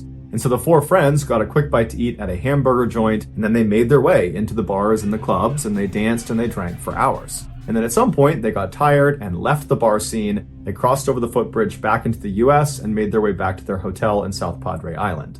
The next morning, when they got up and they recovered from their hangover, they decided they had so much fun in Matamoros the night before that they had to go back. And so that night, they piled back into their car, they drove back down to Brownsville, Texas, they crossed over that footbridge into Mexico, and then all night they partied and danced and had a great time. And then at some point, the four decided it was time to leave, and so they left their bar and began walking towards the footbridge. But that night, it was so crowded in Matamoros that you could barely move a foot without bumping into someone. And so the foursome split into two separate pairs. And the lead pair, they made their way ahead and they stopped at the gift shop right at the foot of that bridge going back to the US side, and there they waited for the trail pair. The trail pair, which consisted of Mark Kilroy and Bill Huddleston, they weren't far behind, but they got sidetracked when Mark saw a girl standing next to a house that he had seen earlier in the night, and he just wanted to go up and talk to her and say bye to her. And so they go over to this girl, and while Mark is talking to her, Bill moves on ahead and goes down an alleyway to urinate, and then when he comes back out, Mark and this girl are not there. Bill assumed Mark must have just moved on the little ways up to the bridge where the other two friends were at the gift shop, and so after looking around for just a couple of seconds, Bill makes his way up to the bridge and he meets up with the other two friends. And when he gets there, he asks the other two friends, where's Mark? Did he come up here already? And they say, no, we haven't seen him. And so now the trio's a little bit concerned, but they're thinking, okay, he must be with this girl he had seen. And so they backtracked a little ways and they looked for Mark. They went back to where he had been talking to that girl, and again, he wasn't there. And so they decided, okay, he must have already crossed the bridge and made it to our car, and he's probably just waiting for us over there. And so the trio crosses over the bridge into the US side, they get to their car, and Mark's not there. And so at this point, they are pretty concerned about Mark, but they eventually convince themselves that he must have just left with this girl, and they probably are back at the hotel together. And so after a little while, the trio decides, let's just go back to the hotel, we're bound to find Mark. And so they drive all the way back to South Padre Island, they get to their hotel room, and Mark's not there. But again, they tell themselves he's not here because he's probably with this girl in another room. And so they don't worry about him, they go to bed. But the next morning, when Mark still had not come back to the hotel room, they decide, you know what, something's wrong here, we have to tell police. And so they file a missing person report, but the police get so many of these about spring breakers who go missing in Matamoros that they don't really take them seriously at first, because typically the missing person will just show up 24 hours later with a horrible hangover and no memory of how they got back from Matamoros. And so the police were expecting this to happen with Mark, but after 24 hours, when Mark didn't show up with a bad hangover, they were convinced that something had happened to him, and American and Mexican police suspected foul play because Matamoros and the surrounding areas are not exactly safe for tourists, but they didn't have any leads, and so Mark's case languished. 3 weeks later, a drug smuggler drove through a police checkpoint without stopping just outside of Matamoros. And so the police pursued him, and this guy ultimately stopped at this secluded ranch up in the mountains. After the police arrested the smuggler, they noticed a ranch worker was standing nearby, and on a whim, they showed him a picture of Mark and said, hey, have you seen this guy? And the worker, despite being scared and not really sure what to do, he said to police, yeah, I have seen him here. The smuggler and his friends, they brought him here in handcuffs. And then the worker turned around and pointed up the mountain towards the shack that was about 400 yards up the mountain, and he said that's where they took him. And so authorities began walking up the hillside towards the shack, and when they got about 100 yards away, they saw this big metal cauldron sitting on the front stoop of the shack. And then when they got about 50 yards away, they were hit with this horrible smell of death and decay. And then when they got right up in front of the shack and could see inside of this cauldron and inside of the shack itself, What they saw was so gruesome and horrible that even the most senior and grizzled responding officers were totally shaken up by it. Under intense questioning, the drug smuggler that had originally led police up to this secluded ranch and the shack admitted that he was a part of a gang and that his gang had taken Mark. 3 weeks earlier, while Bill was urinating in that alleyway, Mark spoke to that girl he wanted to see, and then she went off, and then Mark was left standing alone waiting for Bill to come back. And while he was waiting, a man on the street parked in a red truck yelled out to him to come over. He needed help or something. He lured him to the truck. And so Mark went over to the truck, and then right when he asked the man, what do you need? 2 men, one of which included this drug smuggler, jumped out from behind a building and tried to grab Mark and put him inside of this red truck. Mark was a very fit, big, athletic guy, and so he was able to fight the 2 men off and then took off running down the road. But he only made it about 2 blocks when another car full of gangsters showed up, cut him off, and then at gunpoint got him to come into the second vehicle. And so once he was restrained inside of this vehicle, they drove him out of the town of Matamoros onto some backcountry roads up into the mountains to this secluded ranch where they left him overnight in the car. The next morning, the gang members came back out and they wrapped duct tape around Mark's mouth and his whole face and his eyes. They just left a little slit around his nostrils so he could breathe. And then they pulled him out of the vehicle with his hands tied behind his back and they walked him up the hill to that shack. This gang that had abducted Mark, that this drug smuggler was a part of, was more like a cult. And this cult was led by a man named Constanzo, who practiced a form of black magic called Palo. Constanzo would perform Palo rituals, which he claimed to his followers would make he and all of them invincible. These rituals, which took place in the shack up in the mountains, involved human sacrifice. Constanzo would tell his followers that these people who were going to be sacrificed, they didn't just need to die, they needed to die screaming. Because Constanzo believed the more agony he inflicted on his victims before they ultimately died and were sacrificed to the gods, the more power the gods would grant to he and his followers. And so the people who got kidnapped and marched up to that shack to be sacrificed were subjected to unspeakable atrocities, and Mark had been selected to be the next ritual sacrifice. After Mark was led out of the vehicle with his face all taped up, he was walked up to that shack where he spent several horrifying hours with Constanzo and his cronies, and then at some point Mark was killed when a machete was brought down on the back of his neck. Afterwards, Mark's brain was removed and placed into their sacred cauldron and boiled, and then Mark's legs were removed, and then a long wire was inserted into Mark's torso and fished around inside of him until they hooked it onto his spinal column, and then they buried his torso and his legs, and they left that wire protruding from his body up out of the dirt. There was basically a lead poking out of the ground, and the reason they did that was because later on, they could just pull on that wire and pull up Mark's bones and use his bones to make jewelry. Mark's body was one of 15 discovered in and around this shack. The total number of people that Constanzo and his cult ritualistically murdered is at least 16, but believed to be closer to 26. However, the police were not able to get the official number from Constanzo because Constanzo had his followers shoot and kill him before the police could get to him. 5 other cult members were ultimately convicted for their roles in the cult's murders, and they were each given a sentence of over 60 years in prison. The next and final story of today's episode is called The Most Feared Girl in Mexico. The Sierra Madre Oriental is a major mountain range that starts on the southern border of Texas and Mexico and cuts 700 miles south through the northeastern section of Mexico. About halfway down this mountain range on the eastern face lies a series of caves. And situated below these caves at the foot of the mountains are several small villages that are very isolated, and they're populated primarily with illiterate poor farmers.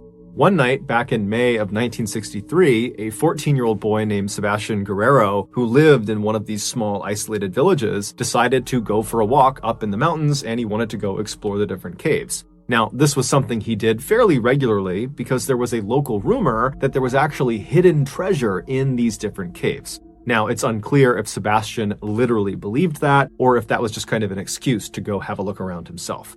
But regardless, he headed out of his house and he began walking up the mountain towards these caves. The entrance to these caves were a couple hundred feet up the mountainside, and then each of the various entrances, which ranged in size from fairly small to enormous, were spread out a couple of miles in each direction. So Sebastian starts walking up the mountain towards the first entrance he can see. It's dark outside, he's got no flashlight, he's just walking up, and as he's walking, he notices off to his right, fairly far away from where he was, there was light coming out of one of the cave entrances. And he had never recalled seeing light coming out of any of these caves. Nobody ever went in these caves, especially not at night. And so his interest was piqued, and he decided he would kind of abandon his original plan to just kind of look around near his village, and he would actually walk all the way over to that lit up cave and see what was going on. So he turned right and began kind of walking uphill at an angle in the direction of this lit up cave. And so as he's walking, he's getting farther and farther away from the village where he lives, and he's starting to hear sounds coming out of this lit up cave entrance. It sounds like a person potentially, either they're laughing or they're screaming. He doesn't really know. He's thinking, maybe someone's having a party inside one of these caves. He has no idea. But after he gets maybe 200 or 300 feet away from this entrance, he realizes it's definitely a person, and they're definitely screaming. And it does not sound like they're screaming out of joy. It sounds like they're screaming because they're scared or they're in pain. And as he's getting closer and closer and closer to this cave, his anxiety is starting to ramp up because he's really starting to be frightened by what he's hearing, and he's starting to realize there's more than one person inside of this cave. In addition to the person that is screaming out, there also sounds to be a large contingent of other people that are either singing in unison or chanting in unison, but some group of people are doing something in unison while some other person is screaming out. And so he's really starting to get nervous about this cave, but he just can't help feeling curious about what was going on. And so he just continued walking until he was maybe 10 feet away from the entrance to this cave, and he plopped down behind a rock. And so he's not really sure if it's a good idea to look. He doesn't want to be spotted by whoever is in there. But finally, he kind of works up the courage. He takes a deep breath and he slips out from behind the rock and he goes right to the edge of this big opening, maybe 10 foot across opening. And he peeks his head right around the edge of the opening and he looks inside. And what he sees causes him to just freeze in terror. Then his survival instincts just kick in and he turns and he starts running down the mountain away from this cave. He has no idea if he's been spotted or not, but he's sensing that someone could be chasing him. And so he is just running as if his life depended on it. And he would not run back to his village. Instead, he would run nearly 10 miles to the nearest police station.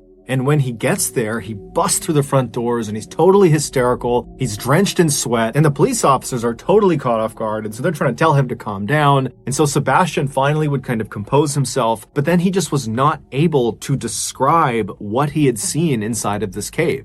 Whatever he had seen, he knew it was bad, but the words were just escaping him. And so the way he described it to police was he basically thought he saw vampires. And as soon as he began describing vampires to the police, they're thinking to themselves, okay, I don't know what's going on with this kid, but this just cannot be serious. And so they consoled him and kind of calmed him down and said, look, kid, I don't know what you're talking about. If there's any news that comes out of something happening in the cave that's bad, I'm sure we'll hear about it and we'll follow up. But for now, we're just going to bring you back to your village. And so at this, Sebastian was really frustrated and he was kind of pleading with the police like, no, you got to take me seriously. There's something bad happening in this cave. Someone could be hurt. Someone could be dying. I don't know, but you gotta go to this cave. You gotta go see what's going on. But the police at this point, they're just not really interested. And so they ultimately do just drive him back to his village. And so he goes back into his home. The police go back to their station and everyone just kind of goes to bed for the night. The next day, when Sebastian wakes up, he just can't shake what he saw inside of that cave. And so he would once again run back to the police station. And when he got there, he began pleading with the police like, you gotta go see what's inside of this cave. I'm telling you, there's something awful in there. And this time, one of the police officers, his name was Luis Martinez, he would say, okay, kid, bring me to this cave and I'll have a look around. And so Luis and Sebastian, who was very grateful, they left the police station, they hopped in a police car and they took off. And then, later on in the day, the other police officers, who were not really paying attention to this cave thing, they realized that Luis and the boy had not returned yet, and Luis had not checked in via his radio. And so at some point in the afternoon that day, the other officers began calling out to Luis. They began calling him on his radio and trying to figure out what's going on, but he wasn't responding. And so the police thought that was odd, but they thought, you know what, I'm sure he'll be back soon. There's got to be an explanation for this. But the rest of the day would go by without Luis reaching out to them, and he didn't return with the boy. And so by that evening, the other officers were genuinely concerned that, something bad had happened to their colleague.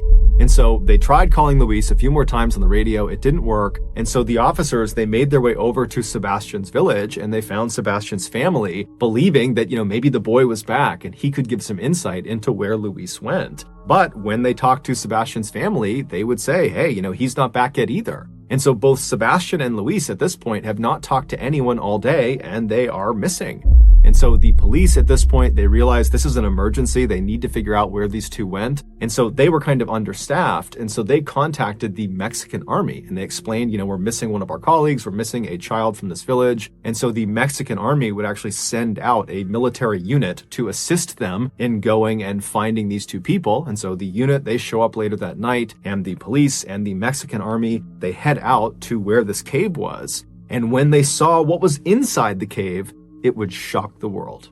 To understand what was found inside of this cave, we need to go back 6 months to December of 1962.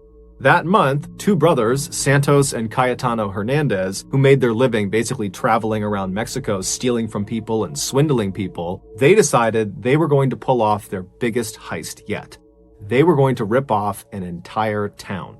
Their plan was to go into a small, fairly isolated village that was populated primarily with poor and illiterate people, and they would go in there and they would convince the villagers that they, the brothers, were actually prophets of an exiled Incan god, and if these villagers did everything they said, they would make them rich. And so the village the brothers identified as their target was a place called La Yerba Buena, which was located right at the foot of the Sierra Madre Oriental, right below where that cave was that Luis and Sebastian went to investigate. And La Yerba Buena was exactly what the brothers were looking for. It was home to only about 20 families that were all very poor and illiterate, and they were very suggestible. And so right before the new year, the Hernandez brothers strolled into La Yerba Buena, and they put on this very dramatic show explaining how they were the prophets of the Incan god. And these two brothers, they were very charismatic and they were excellent salesmen. And so they really sold the lie. And these villagers, who were very vulnerable and cut off really from the rest of the world,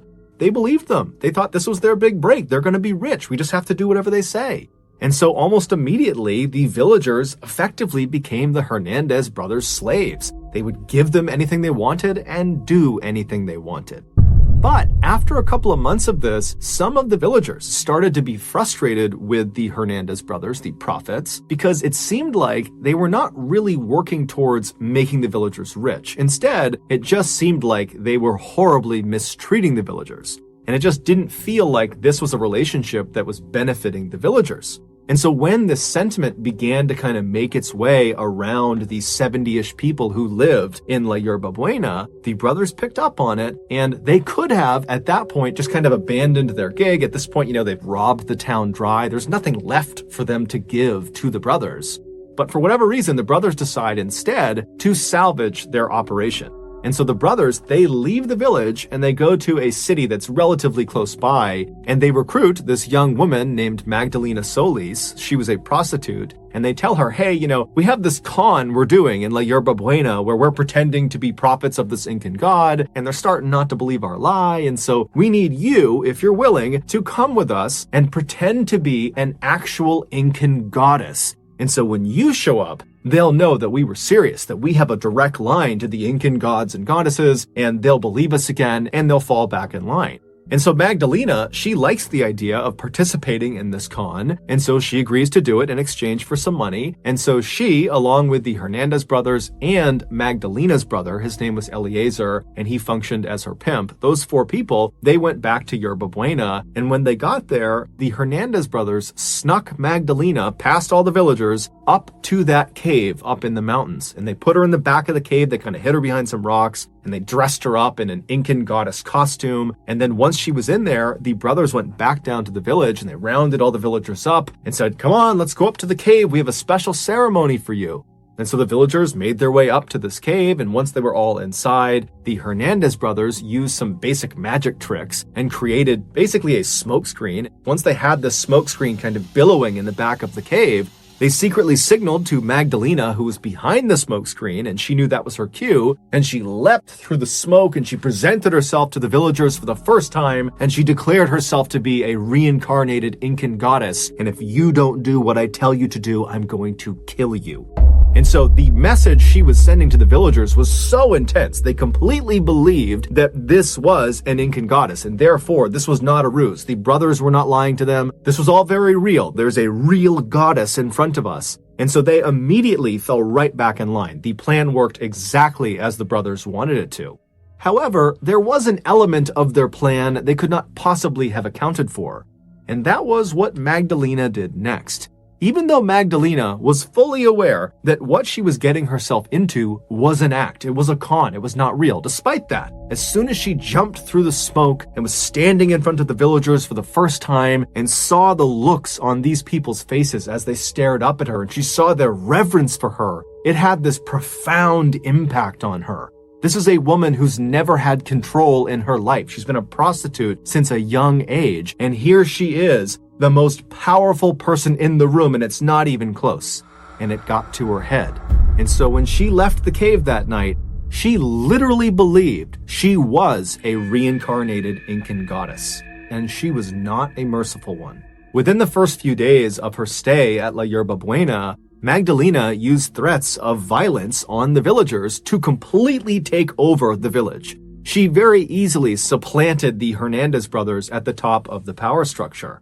Now, the Hernandez brothers probably were quite surprised to see this happen because they were expecting Magdalena to play more of a prop role to keep them in power, not the other way around. But ultimately, they kind of just went along with it because through Magdalena's control over the villagers, they were able to continue to exploit the villagers, and so they were getting what they wanted out of this relationship. Within a few weeks of being in La Yerba Buena, Magdalena was not only abusing every villager in every horrible way imaginable, she also was becoming completely delusional. She convinced herself that in order to survive, she needed to start drinking blood. And so she demanded all the villagers provide her with blood. And so in fear of retribution, the villagers began slaughtering all of their farm animals and their own pets so Magdalena could drink their blood. For weeks and weeks and weeks, the horrible abuse Magdalena would dole out on the villagers would continue, and these blood rituals would continue. And then finally, sometime in April, 2 of the villagers decided, you know what, I've had enough. I don't believe Magdalena is actually an Incan goddess. I don't believe the Hernandez brothers are actually prophets. I think this is all a scam. And so they decided the way they would handle this is they were just going to flee the village. Now, somehow their plans to run away got out, and the Hernandez brothers found out about it, and they, in turn, told Magdalena about it, and when she heard the news, she immediately told everyone in the village to make their way up to the cave for a special ceremony. So all the villagers, including the 2 people that were planning on running away, they made their way up to the cave, and once everyone was inside, Magdalena walked to the front of the group and she pointed at the 2 dissenters, the 2 people that were planning on running, and she demanded that the rest of the villagers kill them. And on the spot, all of the other villagers jumped on top of the 2 dissenters and they lynched them. They beat them to death in the cave. And then after these 2 people have been killed, Magdalena orders their bodies be strung up on these 2 pikes she had set up in the back of the cave because she knew what she was going to be doing up in this cave. And so after these 2 bodies were strung up on these pikes, Magdalena grabs a chalice and she walks over to these 2 bodies and she presses the chalice up against their bodies where they're bleeding from, and she fills it up and then she drinks from the chalice. And at this point, everything changed. Suddenly, Magdalena understood that it wasn't good enough to just be drinking animal blood. That was not enough to keep her, a goddess, alive. She now could only consume human blood. And so for the next several weeks, periodically, Magdalena would order everyone in the village to go back up to the cave for a blood ritual, which they all knew what this entailed. This no longer had anything to do with animals. This was human blood rituals. She would order them up and they would have no idea who was going to be the sacrifice. And so all these people, they get inside this dark cave and then Magdalena shows up and she stands in front of them, and after kind of looking them over, she identifies her next sacrifice, and out of fear, the other villagers, who were the friends and family of the victim, would launch themselves on top of the chosen sacrifice and lynch them in the cave. And then afterwards, their body would be strung up on one of the pikes, and Magdalena would walk over with her chalice, she would fill it with blood, and she would drink it. And so this would go on and on for several weeks. And one of the most distressing aspects of these human sacrifices is that as she did more and more and more of them, Magdalena got it in her head that beating the sacrifice to death before consuming their blood was spoiling the blood in some way. And so what she began doing was she would have the other villagers beat the sacrifice into submission, and then she would have the sacrifice strung up to one of the pikes while they were still alive, and then she would carve their heart out while they were alive, and then she would drink their blood. So in May of 1963, when Sebastian, the 14-year-old boy, when he poked his head around and looked into that cave, he watched one of these sacrifices having their heart cut out, and he didn't know what to make of it, and so he ran to the police, and then the next day, he and the police officer, Luis Martinez, they would go back to the cave, and Magdalena and her cult would spot them, capture them, and drag them both into the cave, and both of them would be ritualistically sacrificed. They would have their hearts cut out, and Magdalena would drink their blood. When the police and army arrived in La Yerba Buena, it was a ghost town because all of the villagers had been ordered up to the cave where they had barricaded themselves inside with weapons because Magdalena probably knew there was going to be a big police response because one of their officers has gone missing out here. They're bound to be found out. And so when the police and the army reached the cave, there's this big shootout with all of the villagers, and during the shootout, the majority of the villagers are killed. Also, the Hernandez brothers, they're also killed in this shootout. And then after the shootout stops, the police and the army would go into this cave and they would discover the pikes, the bloody pikes that are in the back of the cave with bits of human remains all over the ground. And then they would leave the cave and they would search the town and they would find the remains of Luis and Sebastian outside a particular shack. And then inside the shack was Magdalena and her brother Eliezer. They were still alive. They were trying to hide from the authorities, and so they would be arrested. It's believed Magdalena sacrificed and drank the blood of at least 15 of the villagers over a 6-week period. However, the only remains to be positively identified were Luis Martinez and Sebastian Guerrero. Ultimately, Magdalena and her brother Eliezer were sentenced to 50 years in prison, and all of the surviving villagers who participated in these sacrifices or who participated in the shootout with police and the army, they were given 30 years in prison. Amazingly, none of the villagers ever testified against Magdalena or her brother, despite the fact they were almost certainly offered reduced sentences in exchange for their testimony. Clearly, they were more terrified of the Incan goddess than they were terrified of the prospect of 30 years in prison. Although the exact date of when this happened is not known, Magdalena would eventually die behind bars. Thank you for listening to the MrBallen podcast. If you got something out of this episode and you haven't done this already, please put a metal fork in the 5-star review button's microwave, set it for 99 minutes, hit start, and then leave their house. Also, please subscribe to the MrBallen podcast on Spotify, Apple Podcasts, Amazon, Google, and anywhere else you get your podcasts. This podcast airs every Monday and Thursday morning, but in the meantime, you can always watch one of the hundreds of stories I have posted on my YouTube channel, which is just called MrBallen. If you want to get in touch with me, please follow me on any major social media platform and then send me a direct message. My username is just @MrBallen, and I really do read the majority of my DMs. Lastly, we have some really cool merchandise, so head on over to shopmrballen.com to have a look. So that's going to do it.